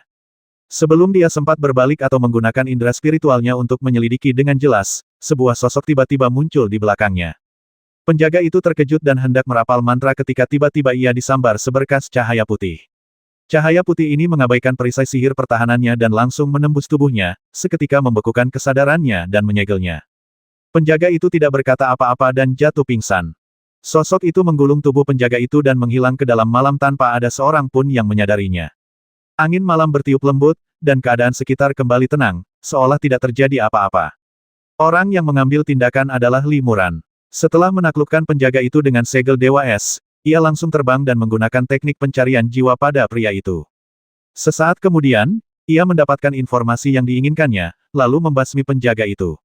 Li Muran awalnya berencana untuk mengampuni nyawanya, tetapi ketika ia mencari para dewa, ia menemukan bahwa orang ini telah melakukan banyak kejahatan, jadi ia menyingkirkannya. Bagaimanapun, bagi Li Muran, membasmi orang ini tidak jauh berbeda dengan membasmi seekor semut. Setelah itu, Li Muran menggunakan teknik bersembunyi di malam hari lagi dan mendekati pintu masuk gua di lembah. Teknik penyembunyian malamnya jauh lebih maju daripada sebelumnya. Ini karena ia sekarang sedang berlatih teknik tingkat tinggi. Meskipun baru berlatih sebentar, efek kekuatan magisnya telah meningkat pesat. Belum lagi para kultivator tingkat rendah di tahap Yuan Shen, bahkan kultivator di tahap tubuh Ibel dengan level yang sama pun akan kesulitan mendeteksi keberadaannya di malam hari. Setelah Limuran mendekati kedua penjaga itu, ia mengeluarkan pedang tersembunyinya dan dengan lembut mengayunkan dua teknik pedang. Seketika, puluhan benang pedang tak terlihat terpotong tanpa disadari, mengiris kedua penjaga yang tak berdaya itu menjadi beberapa bagian. Kedua penjaga itu tidak mengerti apa yang terjadi sampai mereka mati. Zirah yang mereka kenakan memang harta sihir pertahanan yang lumayan, tetapi tetap saja tidak mampu menahan pedang hitam berkualitas tinggi. Limuran memperhatikan dengan saksama batasan formasi di pintu masuk gua dan menemukan bahwa tirai cahaya pertahanan itu cukup tebal dan mengandung energi Ibel yang melimpah, jadi kekuatan pertahanannya seharusnya cukup bagus. Menerobos formasi pertahanan ini dengan paksa tidak hanya akan memakan waktu yang lama, tetapi juga pasti akan menimbulkan banyak suara. Begitu para kultivator di dalam gua waspada, mereka kemungkinan akan melarikan diri melalui lorong-lorong tersembunyi lainnya, sehingga mempersulit Limuran untuk menangkap targetnya. Limuran tidak berniat menghancurkan formasi ini sepenuhnya. Setelah mengamatinya sejenak, ia tiba-tiba menutup matanya sedikit, tetapi mata dewa ketiga di antara alisnya terbuka, menerangi kegelapan. Antong menatap tirai cahaya formasi tersebut, dan sebuah lubang hitam langsung muncul di tirai cahaya tersebut. Sebagian cahaya terserap ke dalam lubang hitam ini, dan kekuatan formasi tersebut lenyap. Limuran dengan mudah melangkah ke dalam lubang hitam dan kemudian menyingkirkan teknik pupil gelapnya. Tanda setan langit di antara alisnya muncul ketika ia menggunakan teknik pupil gelapnya, dan perlahan menghilang setelah ia menutup teknik pupil gelapnya. Setelah pupil gelapnya tertutup, tirai cahaya formasi di belakang Limuran kembali normal dalam sekejap, tetapi dia juga berhasil tiba di pintu masuk gua. Sementara para kultivator di dalam gua belum bereaksi, Limuran segera bergegas ke aula batu di dalam gua. Menurut informasi yang dikumpulkannya dari pencarian para dewa, kuil batu ini adalah targetnya tempat pemimpin bandit Sihai berlatih. Terdapat pula formasi penghalang di luar aula batu. Kali ini, Limuran tak membuang waktu. Ia memanggil pedang keserakahan dan menebasnya. Cahaya ungu cemerlang menyambar, merobek celah di penghalang. Di saat yang sama, Limuran, yang tersapu cahaya hantu, melesat langsung ke aula batu melalui celah tersebut. Di aula batu, seorang pria berjanggut besar sedang menatap Limuran yang tiba-tiba menyerbu masuk dengan kengerian yang tak terjelaskan. Sosok dan penampilannya sangat mirip dengan sosok Sihai yang dikuasai Limuran. Limuran hendak menyerang, tetapi setelah melirik sekilas, dia mengerutkan kening. Kamu bukan Sihai.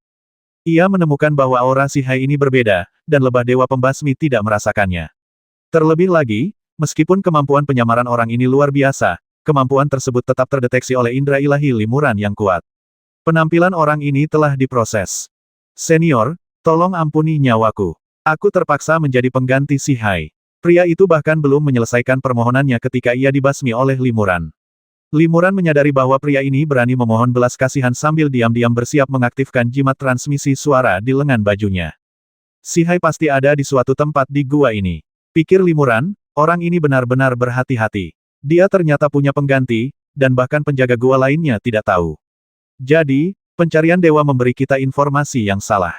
Akan tetapi, dengan lebah pembasmi dan kesadaran ilahi Limuran yang kuat, Sihai masih tidak punya tempat untuk melarikan diri. Limuran mengeluarkan cangkir gu dan melepaskan lebah pembasmi, yang berputar-putar di udara dengan suara mendengung dan kemudian segera terbang ke arah tertentu. Limuran mengambil kembali lebah pembasmi itu, dan dengan sekejap tubuhnya, dia segera menghilang ke aula batu. Sesaat kemudian, ia tiba di ruang bawah tanah yang dalam di dalam gua, tempat banyak kultivator di penjara. Para pencuri tidak hanya membasmi orang untuk mencuri harta karun, tetapi terkadang juga menangkap kultivator dengan status tertentu hidup-hidup, memaksa keluarga dan sekte mereka untuk menawarkan harta karun yang melimpah sebagai imbalannya. Karena teknik tembus pandang malam, para penjaga yang menjaga ruang bawah tanah gagal menyadari bahwa Limuran telah tiba di sini. Limuran berhenti di depan salah satu sel penjara. Indra spiritualnya diam-diam menyelidiki ruang bawah tanah itu dan menangkap aura yang kuat. Sihai ini benar-benar licik. Dia menyamar sebagai tahanan dan bersembunyi di ruang bawah tanah untuk berlatih. Limuran mendengus dingin. Selain Sihai, ada orang lain di dalam sel, kemungkinan besar orang kepercayaan Sihai. Keduanya berbicara dengan suara pelan. Meskipun sel itu terisolasi dan dibatasi, indra kedewaan Limuran begitu kuat, sehingga bahkan menembus batasan itu pun tak terdeteksi. Limuran tidak terburu-buru bertindak. Ia terus melepaskan indera spiritualnya untuk melihat sekeliling, berpikir dalam hati bagaimana harus bertindak dan kemudian bagaimana cara pergi tanpa diketahui. Percakapan antara Sihai dan pria lainnya juga sepenuhnya dipahami oleh indera spiritual Limuran. Sebuah suara tua berkata, "Guru Si, kami telah mendapatkan 2/3 tulang kultivator yang dibutuhkan rekan Daoiski dari Istana Tulang Putih. Kami hanya kekurangan sedikit. Suara serak Si Hai terdengar, cepat. Rekan Daoiski bukanlah orang yang bisa kau ganggu dengan mudah. Jika kita menunda, dia akan marah dan kita akan terlibat. Orang tua itu melanjutkan, namun, rekan Daoiski memiliki persyaratan yang tinggi untuk tulang-tulang itu. Tulang-tulang itu harus berasal dari kultivator tingkat Yuanshen ke atas, dan lebih disukai dari kultivator fisik. Para kultivator di sekitar sini semakin berhati-hati dan jarang bertindak sendiri. Kami tidak berani mengambil tindakan terhadap sekte dan kekuatan besar itu, karena kami khawatir akan sulit untuk menyelesaikan misi. Si Hai mendengus dingin jika memang tidak berhasil, cari saja beberapa bawahan yang tidak memuaskan untuk menggantikan mereka.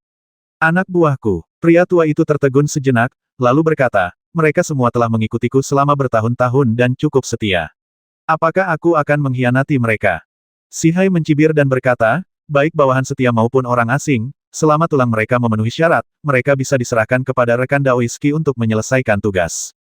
Apa menurutmu ada perbedaan di antara mereka? Jangan lupa, dunia kultivasi abadi adalah hukum rimba. Di mata yang kuat, yang lemah adalah semut. Di mataku, mereka tidak berbeda dengan nangui, guk-guk, dan ternak. Semua makhluk di dunia ini bisa berkultivasi, dan tidak ada perbedaan antara manusia, serangga, dan binatang buas. Seorang anak kecil bisa bermain dan membasmi sarang semut dengan mudah.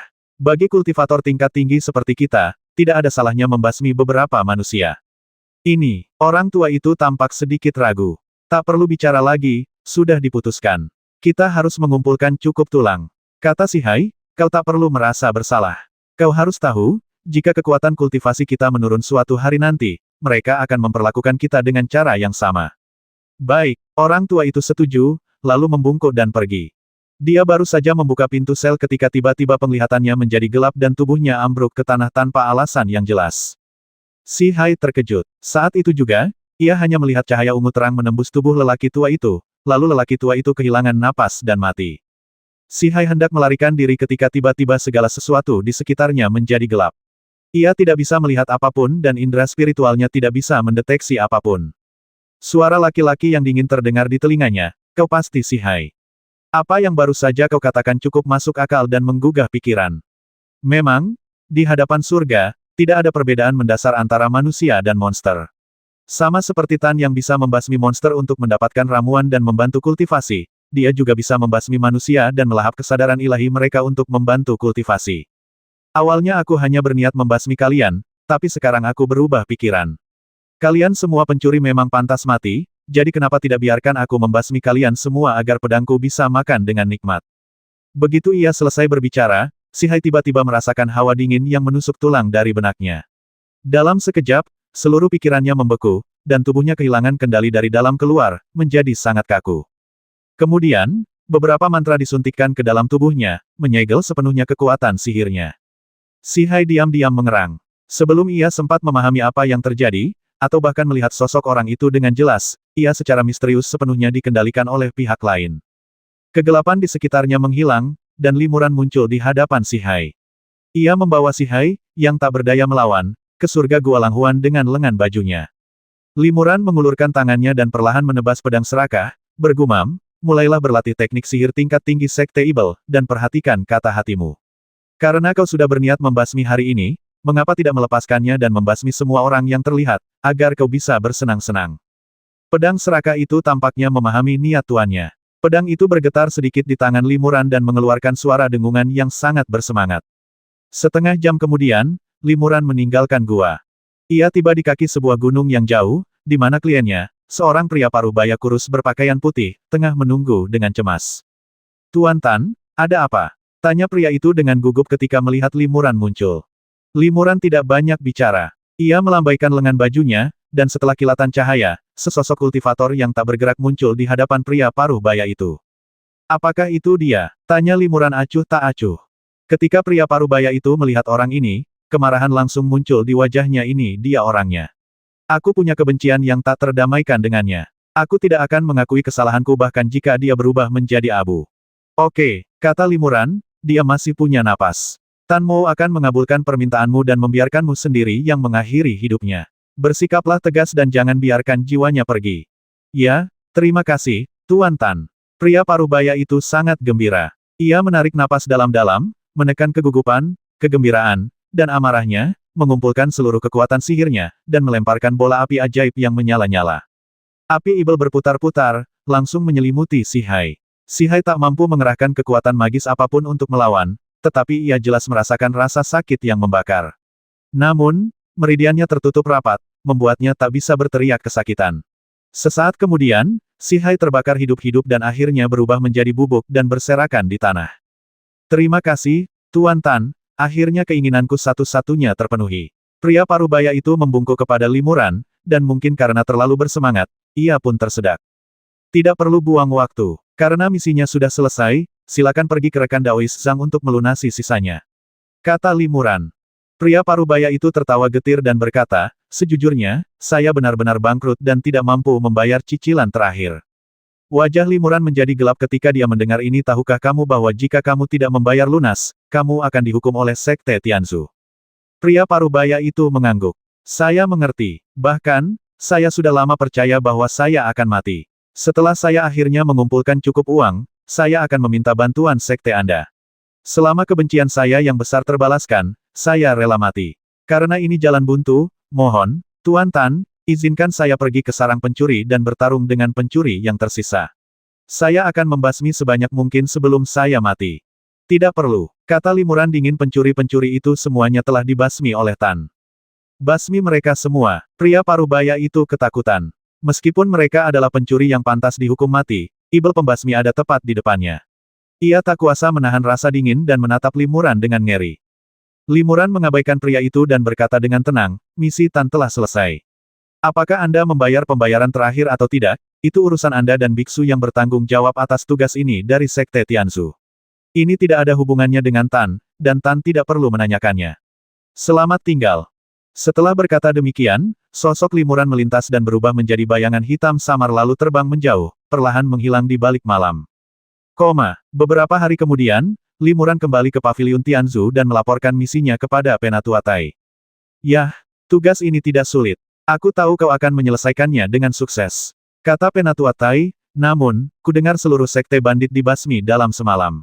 Aku yakin ini juga metodemu. Limuran tidak menyangkalnya. Ia berkata dengan tenang, aku hanya melakukannya dengan santai. Tidak perlu disebutkan. Penatua Tai tersenyum dan berkata, membasmi orang-orang itu memang tidak layak disebut sulit. Namun, pihak lain hanya menawarkan satu nyawa, tetapi kau memberiku puluhan nyawa lagi. Membasmi puluhan orang ini sama sekali tidak akan menguntungkanmu. Sebaiknya kau hindari melakukan hal-hal yang tidak menguntungkan seperti itu di masa mendatang. Terima kasih atas ajaranmu, Tetua Tai. Limuran mengangguk. Jangan melakukan apapun yang tidak bermanfaat. Ini hampir merupakan keyakinan semua orang di Sekte Tianzu. Ia telah mendengarnya berkali-kali dan itu tidak mengejutkan. Bahkan Ye Yanwang pernah mengatakan ini sebelumnya. Tetua Tai menambahkan, namun, insiden ini bukannya tanpa manfaat. Setelah insiden ini, nama Tan Mei akan menyebar luas. Mampu menghabisi seluruh klan kultivator bandit tangguh sendirian dalam semalam sudah cukup untuk membuat reputasimu dikenal luas. Mulai sekarang, ketika kultivator lain mendengar nama Tan Mei, mereka mungkin akan ketakutan dan takut untuk bertarung. Sahabat muda, berlatihlah dengan baik. 20 tahun lagi, upacara pemeringkatan sekte kita akan diadakan sekali dalam 1 abad, dan mungkin akan ada beberapa tantangan. Selama periode ini, sahabat muda, seharusnya tidak ada lagi misi yang ditugaskan, jadi kau bisa fokus pada latihanmu. Baik, terima kasih Tetua Tai. Limuran menyetujui, lalu berpamitan dan pergi. Tidak lama kemudian, Limuran menerima sejumlah besar kristal ajaib, yang merupakan hadiah karena menyelesaikan tugasnya. Setelah menerima hadiahnya, Limuran segera pergi ke Paviliun Tianzu untuk membeli beberapa pil. Begitu memasuki ruang alkimia, Limuran tertegun. Ia melihat seorang pria parubaya kurus, yang merupakan klien dari misi sebelumnya. Meskipun Limuran selalu mengenakan jubah saat menjalankan misi, pria parubaya itu belum pernah melihat wajah asli Limuran. Namun, ia pernah bertemu Limuran dan dapat mengenali auranya. Oleh karena itu, begitu Limuran memasuki tempat itu, ia langsung dikenali oleh pria parubaya itu. Pria parubaya itu segera melangkah maju dan membungkuk hormat bawahanku Baiki memberi salam kepada Tuan Tan. Terima kasih Tuan Tan karena telah membantu saya mewujudkan keinginan saya sebelumnya. Mengapa kamu di sini? Tanya Limuran penasaran. Baiki berkata, aku tidak mampu membayar sisanya dan seharusnya dibasmi. Untungnya, karena aku cukup ahli dalam seni meracik ramuan, aku diterima oleh Sekte Tianzu dan dipekerjakan untuk membayar sisanya secara perlahan. Li Muran mengangguk. Ia pernah mendengar bahwa Sekte Tianzu sering gagal mendapatkan pembayaran terakhir, terutama dari para kultivator tanpa latar belakang yang kuat. Oleh karena itu, ketika para kultivator ini memberikan komisi, mereka diharuskan membayar deposit minimal 50% untuk memastikan Sekte Tianzu tidak mengalami kerugian, tetapi hanya mendapatkan keuntungan yang lebih sedikit. Bagi biksu yang tidak dapat membayar cicilan terakhir tepat waktu, Sekte Tianzu biasanya akan membasmi mereka. Jika pihak lain dapat dimanfaatkan, mereka sesekali akan diberi waktu untuk membiarkan mereka membayar secara perlahan. Baiki, yang memiliki keahlian khusus, berhasil bertahan hidup dan kini menjadi budak dan dari Sekte Tianzu. Tugasnya meliputi alkimia dan tugas-tugas kecil lainnya, dan ia cukup sibuk, namun ia tidak memegang posisi apapun di dalam Sekte Tianzu. Jadi, kau ahli dalam alkimia. Li Muran tiba-tiba mendapat ide setelah mendengar kata-kata Baiki. Ia berkata, kebetulan Tan ingin memurnikan jenis ramuan khusus. Karena rekan Daois Bai ahli dalam teknik ini, peluangmu untuk memurnikan ramuan itu lebih besar daripada milikku. Baiki berkata dengan gembira jika Tuan Tan ingin memurnikan ramuan itu, aku akan berusaha sebaik mungkin untuk membalas kebaikan Tuan Tan. Aku hanya menyelesaikan misi. Aku tidak bisa bilang aku membantumu, kata Li Muran dengan tenang. Tiba-tiba ia merendahkan suaranya dan berkata, namun, kau tidak boleh memberitahu siapapun tentang alkimiaku. Jadi, aku akan memasang penghalang di dalam dirimu untuk mencegahmu mengungkapkan rahasianya. Terlepas dari keberhasilan atau kegagalan, aku akan membayarmu cukup untuk membantumu melunasi utang dan mendapatkan kebebasanmu sesegera mungkin. Bagaimana menurutmu? Baiki tidak memikirkannya terlalu lama. Ia mengangguk kecil dan menjawab melalui transmisi suara, saya setuju. Tuan Tan, tolong atur batasannya. Bagus sekali. Li Muran mengangguk. 3 hari lagi, kirim 1 tungku Hui Yuan dan ke kediaman Tan Mo, lalu kita bahas masalah ini lebih detail. 3 hari kemudian, sebagai tanggapan atas permintaan Li Muran sebelumnya, Baiki membawa tungku berisi pil yang baru disempurnakan ke rumah Li Muran. Li Muran menyambut Baiki ke rumahnya dan langsung mulai berbicara tentang alkimia. Apa yang ingin disempurnakan Tan adalah sejenis ramuan pikiran suci, kata Li Muran. Ada sejenis Yin Sen Dan, yang terbuat dari saripati binatang Yin Ming dari alam hantu, yaitu mutiara Yin Sen. Mutiara ini sangat bermanfaat bagi pikiran spiritual para kultivator. Tan juga punya resep untuk Yin Sen Dan ini. Namun, Yin Sen Dan harus dimurnikan dengan Yin Sen Zhu sebagai bahan utamanya. Namun, Yin Sen Zhu sangat langka, sehingga mustahil untuk memurnikan pil secara terus-menerus. Namun, saya mahir dalam seni kesadaran ilahi. Saya dapat menyerap sejumlah besar kesadaran ilahi dari para kultivator dan menyegel kekuatan ilahi murni ini. Saya merasa bahwa selama saya menemukan metode alkimia yang tepat, saya juga dapat memurnikan kesadaran ilahi ini menjadi ramuan untuk membantu para kultivator mempraktikkan teknik kesadaran ilahi. Li Muran menemukan bahwa jika ia menggunakan kekuatan ilahi unik Pantom, yaitu melahap pikiran ilahi, untuk menyerap sejumlah besar pikiran ilahi sekaligus, pikiran ilahinya memang akan melonjak untuk waktu yang singkat, tetapi kemudian perlahan-lahan akan menurun. Faktanya, jumlah yang dapat ia serap dan manfaatkan sangat terbatas. Oleh karena itu, ia ingin merujuk pada metode pemurnian Yin Sen dan memurnikan ramuan pikiran ilahi untuk mengatasi masalah ini. Baiki terkejut mendengar ini. Ia berkata, menggunakan esensi binatang ibel dan binatang Yin untuk memurnikan pil sudah sangat umum. Dan sekarang, Tuan Tan ingin menggunakan kesadaran ilahi para kultivator manusia untuk memurnikan pil. Benar sekali, kata Li Muran serius, aku penasaran apakah rekan Daois Bai punya nyali untuk mencoba memurnikan ramuan itu. Baiki merenung dalam-dalam setelah mendengar ini. Menggunakan saripati binatang ajaib untuk memurnikan ramuan adalah hal yang biasa, dan sama sekali bukan hal yang aneh. Namun, ada beberapa individu jahat di dunia kultivasi abadi yang menggunakan daging, darah, dan material lain yang ditemukan dalam dantian kultivator manusia untuk memurnikan ramuan. Ini terdengar sangat berdarah dan kejam, dan tidak dapat diterima oleh dunia kultivasi abadi pada umumnya. Li Muran kini berencana menggunakan pikiran spiritual para kultivator manusia untuk memurnikan pil, yang bisa dianggap sebagai semacam material bagi para kultivator manusia. Memikirkan hal ini, Baiki merasa merinding. Aku ingin tahu dari mana datangnya pikiran-pikiran suci ini. Tanya Baiki. Semuanya berasal dari para pencuri yang dibasmi oleh Tan, kata Li Muran. Mereka, Baiki tertegun sejenak, lalu berkata dengan tegas, oke, aku setuju. Namun, saya punya 2 permintaan, Baiki menambahkan. Saudara Bai, silakan bicara, kata Li Muran. Baiki berkata, pertama, sumber kesadaran ilahi untuk memurnikan ramuan itu pastilah jahat. Mereka tidak bisa membasmi orang tak bersalah demi memurnikan ramuan itu. Kedua, saya belum pernah memurnikan ramuan semacam ini sebelumnya, jadi tingkat keberhasilannya tidak tinggi. Tolong beri saya lebih banyak kesempatan untuk terus memahami dan bereksperimen, dan tingkat keberhasilannya akan meningkat secara bertahap. Limuran tersenyum tipis. Aku bisa mengabulkan kedua permintaan itu. Lagi pula, ada banyak penjahat di dunia ini. Kalau kita kehabisan bahan, aku bisa pergi dan membasmi lebih banyak lagi. Suatu hari beberapa tahun kemudian, di dalam gua, Limuran menunggu dengan cemas di luar ruang alkimia. Beberapa jam kemudian, pintu batu ruang alkimia didorong terbuka, dan seorang pria parubaya kurus keluar. Dia adalah Baiki. Bagaimana? Tanya Limuran dengan khawatir. Baiki tersenyum tipis. Tuan Tan, tolong lihat. Sambil berbicara, ia menyerahkan botol obat berukuran 3 inci kepada Limuran. Limuran mengambil botol itu dan membukanya. Seketika, 2 cahaya hijau tembus pandang keluar darinya. Limuran bereaksi sangat cepat. Dengan pikiran, ia mengulurkan tangannya dan meraih udara. Seketika, kekuatan tak terlihat yang sangat kuat tercipta, mengunci ruang di dekatnya dengan erat. Kedua lampu hijau itu pun terkurung di udara dan tak bisa bergerak. Limuran bergerak ke arah 2 lampu hijau itu, dan lampu itu terbang ke telapak tangannya dan berubah menjadi 2 pil bening berwarna hijau muda seukuran kacang. Apakah ini pil pikiran ilahi? Limuran terkejut sekaligus senang. Ia bisa merasakan bahwa kedua pil ini mengandung kekuatan pikiran ilahi yang sangat murni. Baiki mengangguk dan berkata, selama bertahun-tahun, saya telah mengikuti resep Yin Shen dan berulang kali bereksperimen dengan berbagai teknik alkimia. Meskipun gagal lebih dari 100 kali, saya akhirnya berhasil menyempurnakan 2 Shen Nian dan hari ini. Sayangnya, bahan alkimia yang diberikan Tuan Tan kepada saya sekarang sudah habis, dan untuk sementara saya tidak dapat melanjutkan pemurnian. Limuran berkata, biarkan Tan mencoba khasiat pil pikiran ilahi ini terlebih dahulu.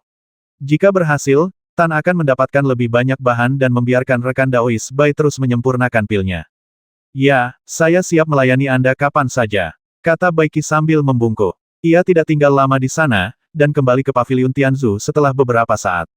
Setelah Baiki pergi, Limuran mulai mencoba menyempurnakan pil pikiran ilahi yang baru diperolehnya.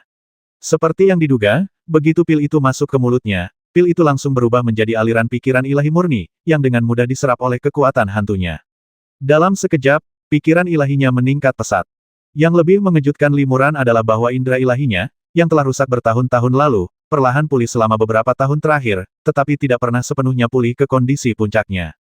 Namun, setelah meminum pil indera ilahi, pemulihan indera ilahinya meningkat secara signifikan, dan ia hampir sembuh total. Pil pikiran ilahi benar-benar memiliki efek ajaib. Limuran sangat gembira. Pil ini tidak hanya dapat digunakan untuk membantu berlatih latihan Taiksu Sutra, tetapi juga dapat dengan cepat memulihkan dan memulihkan pikiran ilahi. Bagi Limuran, yang sering menggunakan latihan pikiran ilahi, ini tidak diragukan lagi merupakan harta yang sangat berguna. Di dunia kultivasi abadi, eliksir yang dapat dengan cepat memulihkan mana atau kekuatan fisik dalam jumlah besar dalam waktu singkat memang sangat berharga, tetapi memang ada. Namun, eliksir yang dapat dengan cepat memulihkan kesadaran spiritual sangatlah langka. Jika Limuran memiliki beberapa eliksir kesadaran spiritual, ia dapat menggunakan pedang serakah dengan sekuat tenaga saat menghadapi musuh tanpa rasa khawatir. Awalnya, mengambil Yin Shen dan tingkat atas adalah kesempatan sempurna bagi saya untuk menembus level kelima Taiksu Sutra. Sayangnya, saya telah mengalami serangkaian pertempuran berbahaya sebelumnya, dan kekuatan spiritual saya rusak parah. Saya menggunakan semua Yin Shen dan itu untuk memulihkan kekuatan spiritual saya, tetapi itu tidak membantu saya menembus level tersebut. Jika saya ingin naik ke level berikutnya, saya khawatir saya harus mengandalkan Senian dan ini. Setelah merenung sejenak, Limuran meninggalkan gua dan datang ke Paviliun Tianzu untuk menemui Penatua Tai. Apa? Tetua Tai sedikit terkejut ketika mengetahui tujuan Limuran. Upacara penobatan hanya tinggal 10 tahun lagi. Selama masa ini, sebagian besar kultivator di sekte telah memilih untuk mundur dan mengembangkan semacam keterampilan magis. Dan kau, anak muda, benar-benar mengajukan diri untuk menjalankan misi ini. Benar sekali, kata Limuran sambil tersenyum kecut, aku kekurangan uang. Aku bahkan tidak mampu membeli satu tungku ramuan berkualitas tinggi, jadi aku terpaksa melakukan tugas untuk sekte dengan imbalan sejumlah kompensasi. Kira-kira ada tugas yang cocok sekarang? Tentu saja, Tetua Tai mengangguk. Saat ini, banyak kultivator meminta untuk berlatih menyendiri dan tidak menerima misi. Namun, jumlah komisi yang diterima sekte kami tidak lebih sedikit dari biasanya, jadi kami kekurangan tenaga. Karena Anda bersedia menjalankan misi ini, itu akan lebih baik lagi. Penatua Tai dengan santai mengeluarkan selembar giok dari dadanya, menyerahkannya kepada Li Muran, dan berkata, ini sebuah tugas, targetnya adalah seorang pahlawan terkenal. Awalnya aku berencana untuk mengirimkan para kultivator di sekitar 20 besar dalam daftar peringkat, tetapi karena kalian telah mengajukan diri, aku akan memberikan tugas ini kepadamu. Targetnya berada di puncak tahap tubuh ibel akhir, kejam dalam tindakannya, dan telah membasmi banyak orang. Dia benar-benar memenuhi persyaratanmu. Ya, Li Muran mengambil slip giok itu, mengucapkan terima kasih, lalu menelusuri informasi yang ada di dalam slip giok itu. Setelah beberapa saat, Li Muran mengangguk. Aku sudah mendengar sedikit tentang target ini. Dia memang orang terkenal, dan dia juga memenuhi persyaratanku. Aku akan menerima misi ini. Tetua Tai berkata, karena kau sudah mendengar nama targetnya, tapi masih berani menerima misi ini, kau pasti sangat percaya diri. Karena itu, aku tidak akan bicara lagi. Sahabatku, hati-hati, misi ini jauh lebih sulit daripada yang sebelumnya. Terima kasih, Tetua Tai, atas pengingatmu. Aku akan berhati-hati. Li Muran membungkuk dan berpamitan. Melihat Li Muran yang semakin menjauh, Tetua Tai merenung, anak ini sungguh aneh. Dia baru bergabung dengan sekte kita sebentar, tapi berani mengajukan diri. Keberanian seperti ini sangat langka, bahkan di antara para kultivator elit kita. Suatu malam beberapa hari kemudian, seorang lelaki tua bermata satu sedang bermeditasi dengan tenang di sebuah ruangan sunyi di dalam gua. Tiba-tiba, lelaki tua itu membuka matanya, dan dengan tatapan tajam, ia menyapu pintu batu ruangan yang sunyi itu dan berkata dengan dingin, rekan Taois He Fang, Anda merasa sangat terhormat berada di sini. Daripada bersembunyi, mengapa tidak keluar dan menemui saya?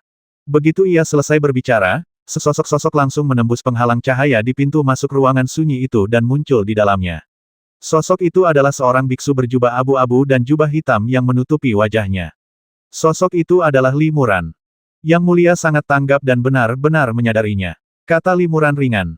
Orang tua itu melirik sekilas dan mendapati bahwa orang yang datang hanya berada pada tahap tengah kultivasi tubuh ibel, dan dia merasa sedikit lega.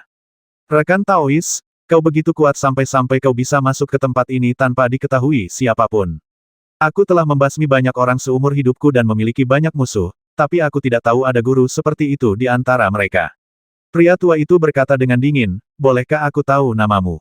Kau salah, kata Li Muran dengan tenang, aku bukan musuhmu. Lalu siapa kau? Kenapa kau masuk ke sini? Tanya lelaki tua itu dengan curiga. Akulah yang akan mengambil nyawamu. Sebelum dia selesai berbicara, sosok lain tiba-tiba muncul di belakang lelaki tua itu, memegang pedang ungu dan menebasnya. Namun sosok aslinya tiba-tiba hancur berkeping-keping pada saat itu, berubah menjadi titik-titik cahaya hitam dan menghilang, ternyata itu hanya klon bayangan. Orang tua itu terkejut dan hendak melawan dengan sekuat tenaga, tetapi cahaya pedang ungu mengabaikan kemampuan bertahannya dan menembus ke dalam tubuhnya. Dalam sekejap, lelaki tua itu merasakan sakit yang tajam di kepalanya, dan sebagian besar pikiran spiritualnya lenyap. Pikiran lelaki tua itu juga tertegun, dan ia tak bereaksi sesaat. Penundaan fatal inilah yang menyebabkan beberapa sinar ungu memancar dan menembus tubuh lelaki tua itu. Lelaki tua itu mengerang, lalu jatuh terduduk tak bergerak, tanpa napas tersisa. Setelah menyempurnakan pedang serakah menjadi senjata ajaib kelahiranku, pedang itu memang lebih kuat. Li Muran menyimpan pedang serakah dan mengangguk puas. Sebelumnya, Li Muran selalu khawatir akan serangan balik pedang keserakahan dan tidak ingin tergoda oleh keinginannya untuk melahap kesadaran ilahi. Oleh karena itu, meskipun ia telah mengakui pedang keserakahan sebagai gurunya, ia tidak mengolahnya sebagai senjata ajaib kelahirannya. Dalam beberapa tahun terakhir, setelah menyempurnakan dan mengonsumsi pil pikiran ilahi, ia tidak lagi ragu dan hanya menyempurnakan pedang keserakahan menjadi senjata ajaib kelahirannya. Hal ini meningkatkan kekuatan pedang secara signifikan. Tidak hanya kekuatan pedang keserakahan yang meningkat secara signifikan, tetapi kekuatan hantu Li Muran lainnya, seperti hantu pemakan langit dan hantu kegelapan, juga sedikit meningkat. Entah karena pengaruh pedang serakah atau tidak, dulu ketika Li Muran membasmi musuh, ia belum tentu menyerap pikiran spiritual mereka. Namun, 2 kali saat menjalankan misi, ia melahap pikiran spiritual musuh. Pria ini benar-benar pahlawan. Aku tak pernah menyangka dia tak bisa menahan satu pukulan pun dari kekuatan pedang serakah. Li Muran mengangguk diam-diam. Metode pedang serakah terlalu aneh, bisa dibilang teknik dan kekuatan magis yang unik di alam ibel. Kebanyakan kultivator akan menderita kerugian besar saat pertama kali bertemu. Terlebih lagi, serangan Li Muran sangat ganas dan mematikan, dan bahkan kesalahan sekecil apapun bisa berakibat fatal. Pada hari kedua, Li Muran kembali ke Paviliun Tianzu untuk melaporkan misinya. Ketika Penatua Tai melihat Li Muran, ia menggelengkan kepala dan berkata sambil tersenyum kecut, ku dengar tadi malam, ketiga saudara dan lebih dari selusin murid target semuanya terbasmi. Aku tak perlu menebak, ini pasti ulah temanku. Hati Limuran berdebar kencang. Kejadian semalam begitu cepat sampai ke telinga Penatua Tai. Sepertinya Paviliun Tianzu memiliki mata-mata di mana-mana dan memiliki informasi yang lengkap. Atau mungkin seorang kultivator diam-diam memantau penyelesaian misi dan segera melaporkannya kepada Penatua Tai. Limuran tidak menyangkalnya. Ia mengangguk dan mengakuinya. Penatua Tai mendesah, sudah kubilang, jangan lakukan apapun yang tidak menguntungkanmu. Klien hanya membayar satu nyawa, tapi kau mengorbankan puluhan nyawa lainnya. Sungguh tidak sepadan. Terima kasih, Tetua Tai, atas bimbinganmu. Aku akan mengingatnya. Limuran membungkuk hormat tanpa membantah. Tetua Tai tidak berkata apa-apa lagi setelah melihat ini. Beberapa hari kemudian, ia memang mengirim seorang biksu untuk mengantarkan hadiah itu ke kediaman Limuran. Limuran menggunakan uang itu untuk membeli sejumlah besar bahan pembantu alkimia, dan memberikan sisanya kepada Bai Qi sebagai pembayaran alkimia. Di saat yang sama, ia juga menyegel sejumlah besar pikiran ilahi yang telah ditelannya dengan pedang keserakahan dan memberikannya kepada Bai Qi untuk melanjutkan pemurnian pil pikiran ilahi. Setelah ratusan kali gagal, Bai Qi akhirnya menguasai teknik pemurnian pil pikiran ilahi. Proses pemurnian pilnya menjadi jauh lebih lancar. Meskipun jumlah kegagalannya masih jauh melebihi jumlah keberhasilan, secara keseluruhan, ia masih berhasil memurnikan cukup banyak pil pikiran ilahi. Limuran berlatih Taiksu Sutra sambil mengonsumsi pil Senian. Setelah beberapa bulan, kerusakan pada Seniannya telah pulih sepenuhnya dan mencapai kondisi puncaknya. Pada saat ini, Limuran akhirnya dapat menunjukkan kekuatan terkuatnya. Tetapi pada saat ini, dia menerima pesan dari Tetua Tai, yang mengatakan bahwa ada sebuah tugas dengan imbalan yang besar, dan dia secara khusus meminta Tan Mei untuk melaksanakannya. Limuran bertemu dengan Penatua Tai sesuai jadwal dan bertanya, mengapa klien secara khusus meminta saya untuk melaksanakan tugas tersebut. Setahu saya, permintaan khusus memerlukan biaya tambahan 50%. Penatua Tai tersenyum tipis, ini semua karena perilakumu yang eksentrik. Meskipun kau baru bergabung dengan sekte kami sebentar, 2 seranganmu sebelumnya telah mengakibatkan kehancuran seluruh keluarga target. Klien hanya perlu membayar harga 1 nyawa untuk menghancurkan seluruh keluarga musuh. Tentu saja, aku senang. Demi menyebarkan nama Tan Mei, sekte kami sengaja menyebarkan berita ini, dan memang telah menimbulkan banyak perbincangan. Kini, reputasimu sebagai penjahat keji telah menyebar luas. Bahkan tokoh-tokoh terkenal yang telah bertahun-tahun berkecimpung di dunia kultivasi abadi pun merinding ketika mendengar nama Tan Mei. Orang yang menugaskan kali ini terkesan dengan kekejaman Tan Mei dan kecenderungannya untuk membasmi seluruh keluarga. Itulah sebabnya mereka bersedia membayar biaya yang lebih tinggi untuk secara khusus meminta Tan Mei mengambil tindakan. Agaknya, orang yang menugaskan proyek ini tidak hanya ingin melenyapkan target, tetapi juga membasmi seluruh keluarga. Jadi begitu, Limuran sedikit mengernyit. Ia tak menyangka 2 serangan sebelumnya akan mengubahnya menjadi sosok mengerikan dan terkenal yang ditakuti semua orang. Sebagian besar biaya tambahan 50% akan dibayarkan sebagai imbalan ekstra kepada Anda, jadi imbalan untuk komisi ini sangat besar. Saya ingin tahu apakah Anda tertarik? Tanya Penatua Tai sambil melemparkan selembar giok berisi informasi detail target kepada Limuran. Sebelum Limuran mengambil slip giok itu, indera spiritualnya menyerbu ke dalam slip giok itu saat masih berterbangan di udara, dan dia menangkap sejumlah besar informasi pada saat itu juga. Oke, Limuran mengulurkan tangan dan mengambil slip giok itu, sambil berkata, saya menerima tugas ini. Penatua Tai terkejut sejenak, lalu berkata, baiklah, saya doakan yang terbaik untuk kalian semua. Setelah Limuran pergi, Tetua Tai bergumam dalam hati, orang ini benar-benar jenius. Dia memahami informasi itu hanya dalam sekejap. Kalau aku tidak melihatnya menggunakan pikirannya untuk menyelidiki slip giok itu, aku pasti mengira dia menerima tugas itu tanpa membacanya. Dia bisa membasmi Yuan Xia, jadi dia benar-benar hebat. Lebih dari 10 hari kemudian, Limuran kembali ke Paviliun Tianzu dan melaporkan kepada Penatua Tai bahwa misinya telah selesai. Tetua Tai sudah menerima berita itu lebih dulu. Kali ini, Limuran tetap membasmi seluruh keluarga target, tetapi Tetua Tai tidak mengatakan apa-apa lagi. Limuran menerima hadiah yang besar dan kembali ke rumah. Hari itu kebetulan adalah hari di mana dia dan Bai Qi sepakat untuk memurnikan ramuan ajaib, jadi Bai Qi datang ke rumahnya. Melihat ekspresi serius Limuran, seolah khawatir, Bai Qi bertanya dengan cemas, ku dengar Tuan Tan sedang menjalankan misi. Aku ingin tahu apakah misinya berjalan lancar. Apakah beliau terluka? Limuran menggelengkan kepala dan mendesah, saya tidak terluka. Tapi, melihat Limuran tampak ragu untuk berbicara, Bai Qi tidak berani bertanya lebih jauh. Limuran merenung sejenak dan berkata, aku harus membicarakan masalah ini. Kita kan kenalan, jadi sebaiknya aku ceritakan semuanya padamu. Sejujurnya, selama misi ini, aku tak kuasa menahan diri untuk menghabisi seluruh keluarga target lagi. Bahkan, berdasarkan gayaku sebelumnya, bahkan jika aku membasmi target dan kaki tangannya, aku tak akan menyerang murid-murid mereka yang lebih rendah, melainkan akan mengampuni nyawa mereka. Karena meskipun para murid ini telah melakukan banyak kejahatan, kebanyakan mereka terpaksa melakukannya karena diutus oleh orang lain. Seandainya 20 tahun yang lalu, sebelum aku bergabung dengan Sekte Tianzu, aku mungkin tak akan menghabisi nyawa mereka. Tapi kali ini, aku punya hasrat yang kuat untuk membasmi, seolah-olah itu adiktif. Aku akan membasmi mereka semua sekaligus, dan baru setelah itu aku akan merasa puas. Kalau dipikir-pikir lagi, aku punya firasat samar kalau ada yang nggak beres. Haus darah ini terlalu kuat, dan jelas bukan niat awalku. Apakah Tuan Tan tahu alasannya? Tanya Baiki. Limuran menggelengkan kepalanya. Aku tidak begitu yakin. Mungkin karena aku bergabung dengan Sekte Tianzu dan terpengaruh oleh apa yang kulihat dan kudengar. Baiki ragu sejenak lalu berkata, aku punya sesuatu untuk dikatakan kepadamu, tapi aku ragu apakah aku harus mengatakannya. Limuran mengangguk. Saudara Bai, silakan bicara. Baiki berkata, seperti kata pepatah, orang yang melihat lebih jelas daripada orang yang terlibat. Bahkan, aku sudah lama menyadari bahwa aura pembasmi Tuan Tan jauh lebih kuat daripada saat pertama kali kita bertemu. Meskipun aku tahu Tuan Tan bukanlah orang yang kejam, ketika aku berada di dekatnya, aku masih terintimidasi oleh aura pembasminya, dan rasa dingin tak terbendung di hatiku. Lebih lanjut, aku perhatikan setiap kali Tuan Tan meminum pil pikiran ilahi, aura jahat ini semakin kuat. Aura jahat yang luar biasa itu secara alami akan memengaruhi pikirannya seiring waktu. Aku menduga meningkatnya nafsu membasmi Tuan Tan ada hubungannya dengan seringnya ia mengonsumsi pil pikiran ilahi. Apakah karena meminum pil pikiran ilahi? Limuran mengerutkan kening, setengah percaya dan setengah ragu. Baiki berkata, lagi pula, pil ini dibuat dengan kesadaran ilahi para kultivator manusia sebagai bahan utamanya. Sampai batas tertentu, ini bisa dianggap kanibalisme. Hukum alam sangat luas, dan ada banyak monster kanibal di dunia kultivasi abadi, dan mereka seringkali menerima hukuman ilahi dalam taraf tertentu. Oleh karena itu, meminum pil kesadaran ilahi kemungkinan akan menimbulkan reaksi balik yang tak terjelaskan.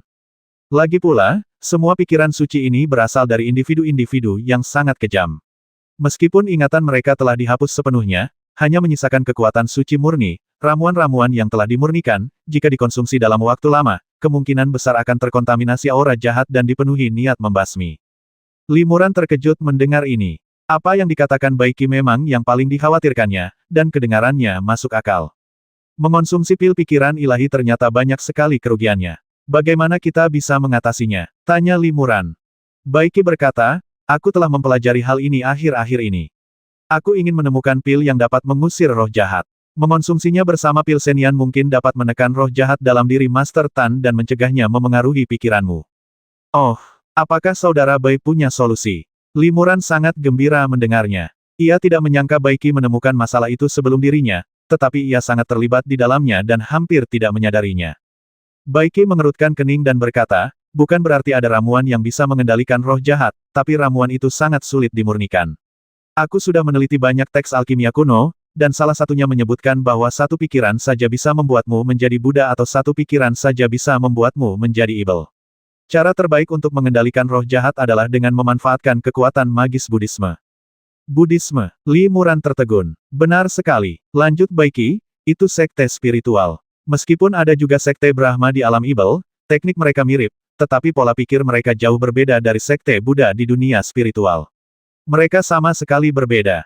Jika kita bisa menggunakan relik yang murni yang ditinggalkan oleh para biksu agung dunia spiritual setelah kematian mereka sebagai bahan untuk memurnikan pil hati Buddha, itu sudah cukup untuk mengusir semua roh jahat di dalam tubuh. Sayangnya, kita tidak bisa mendapatkan relik para biksu agung dunia spiritual, jadi kita tidak bisa memurnikan pil hati Buddha. Limuran mengerutkan kening. Jika dia berada di dunia spiritual, dia mungkin bisa membeli relik yang murni tetapi di dunia evil, dia tak berdaya. Baiki menasihati oleh karena itu, bawahan ini tidak punya cara untuk mengatasi kerugian dari mengonsumsi pil pikiran ilahi. Harap berhati-hati, Tuan Tan, dan jangan menyalahgunakan pil ini. Limuran mengangguk. Terima kasih, Saudara Bai, atas nasihatmu. Aku tahu apa yang harus kulakukan. Apakah kita perlu menyempurnakan pil pikiran ilahi ini lagi? Tanya Baiki. Tentu saja, Limuran tersenyum tipis tapi aku tidak akan mengambil terlalu banyak, aku hanya menyimpannya sebagai cadangan untuk keadaan darurat. Baiki setuju, iya. Aku akan mencoba menambahkan beberapa bahan tambahan yang bisa menghilangkan rasa permusuhan saat memurnikan ramuan itu. Mengenai seberapa besar efeknya, aku tidak tahu, tapi aku akan menganggapnya lebih baik daripada tidak sama sekali. Saudara Bai sungguh perhatian. Limuran mengangguk penuh terima kasih. Limuran merenung sejenak dan berkata, untuk menghindari membangkitkan nafsu haus darahku, sebaiknya aku tidak menerima misi apapun untuk saat ini. Setelah berkata demikian, dia mengeluarkan jimat transmisi suara dan memberitahu Penatu Atai bahwa dia berencana berlatih dalam pengasingan dan tidak akan lagi menerima misi apapun sebelum upacara pemeringkatan. Setelah Baiki pergi, Limuran masih berpikir tentang bagaimana cara menyingkirkan roh jahat dalam dirinya dan bagaimana menyelesaikan nafsu haus darahnya. Ketika saya berada di alam bawah, saya mendengar Senior Mohun berkata bahwa sebagian besar teknik kultivasi di dunia Ibel menekankan kebebasan bergerak, sehingga banyak kultivator Ibel yang haus darah dan memiliki aura jahat yang mengerikan. Di saat yang sama, dunia Ibel juga memiliki banyak teknik kultivasi yang dapat melarutkan atau memanfaatkan aura jahat, dan teknik-teknik tersebut tidak selalu membutuhkan pil hati Buddha. Namun, sebagian besar metode pengusiran roh jahat hanyalah solusi sementara, menekan mereka untuk sementara, dan kemudian beregenerasi setelah beberapa saat. Lebih lanjut, teknik yang memanfaatkan roh jahat dapat secara halus memengaruhi pikiran seorang kultivator, mengubahnya menjadi Ibel yang lebih haus darah. Jelas, kedua metode ini bukanlah pilihan pertama Limuran. Limuran hanyalah setengah kultivator Ibel. Ia hanya ingin mempertahankan hati aslinya dan tidak ingin menjadi orang yang haus darah. Ada banyak sekali buku dan karya klasik di Paviliun Tianzu. Meskipun biaya peminjamannya tidak murah, ada baiknya memeriksa apakah ada buku lain yang bisa menyelesaikan masalah ini dengan lebih baik. Gumam Limuran dalam hati. Jika masalah ini tidak diselesaikan, Limuran tidak akan berani meminum pil pikiran ilahi lagi, juga tidak akan berani menjalankan misi apapun. Jika tidak, mungkin tanpa disadari, ia akan perlahan-lahan mengubah temperamennya dan menjadi semakin haus darah. Begitu kau terjerumus terlalu dalam, akan semakin sulit untuk melepaskan diri. Saat itu tiba, meskipun kekuatan sihir Limuran meningkat pesat, aku khawatir dia bukan lagi Limuran yang sama. Memikirkan hal ini, Limuran tak kuasa menahan rasa dingin di hatinya. Ia tak ingin menjadi orang yang paling dibencinya. Limuran berlama-lama di perpustakaan Paviliun Tianzu selama beberapa hari, meminjam banyak buku klasik yang berkaitan dengan roh jahat dan haus darah. Pada saat yang sama, ia menemukan banyak buku klasik yang berkaitan dengan pola sihir, jadi ia membelinya dan membuat salinannya. Suatu hari, ketika Limuran melihat teknik rahasia yang disebutkan dalam sebuah buku kuno, dia tiba-tiba mendapat ide. Teknik yang memancing perampokan, tarik bencana surgawi dan hilangkan semua energi jahat. Ketika kesengsaraan surgawi mendekat, ibel-ibel tersembunyi di dalam diri akan tumbuh dan muncul. Meskipun sangat berbahaya, ini juga merupakan kesempatan sempurna untuk membasmi ibel-ibel itu sepenuhnya. 1060.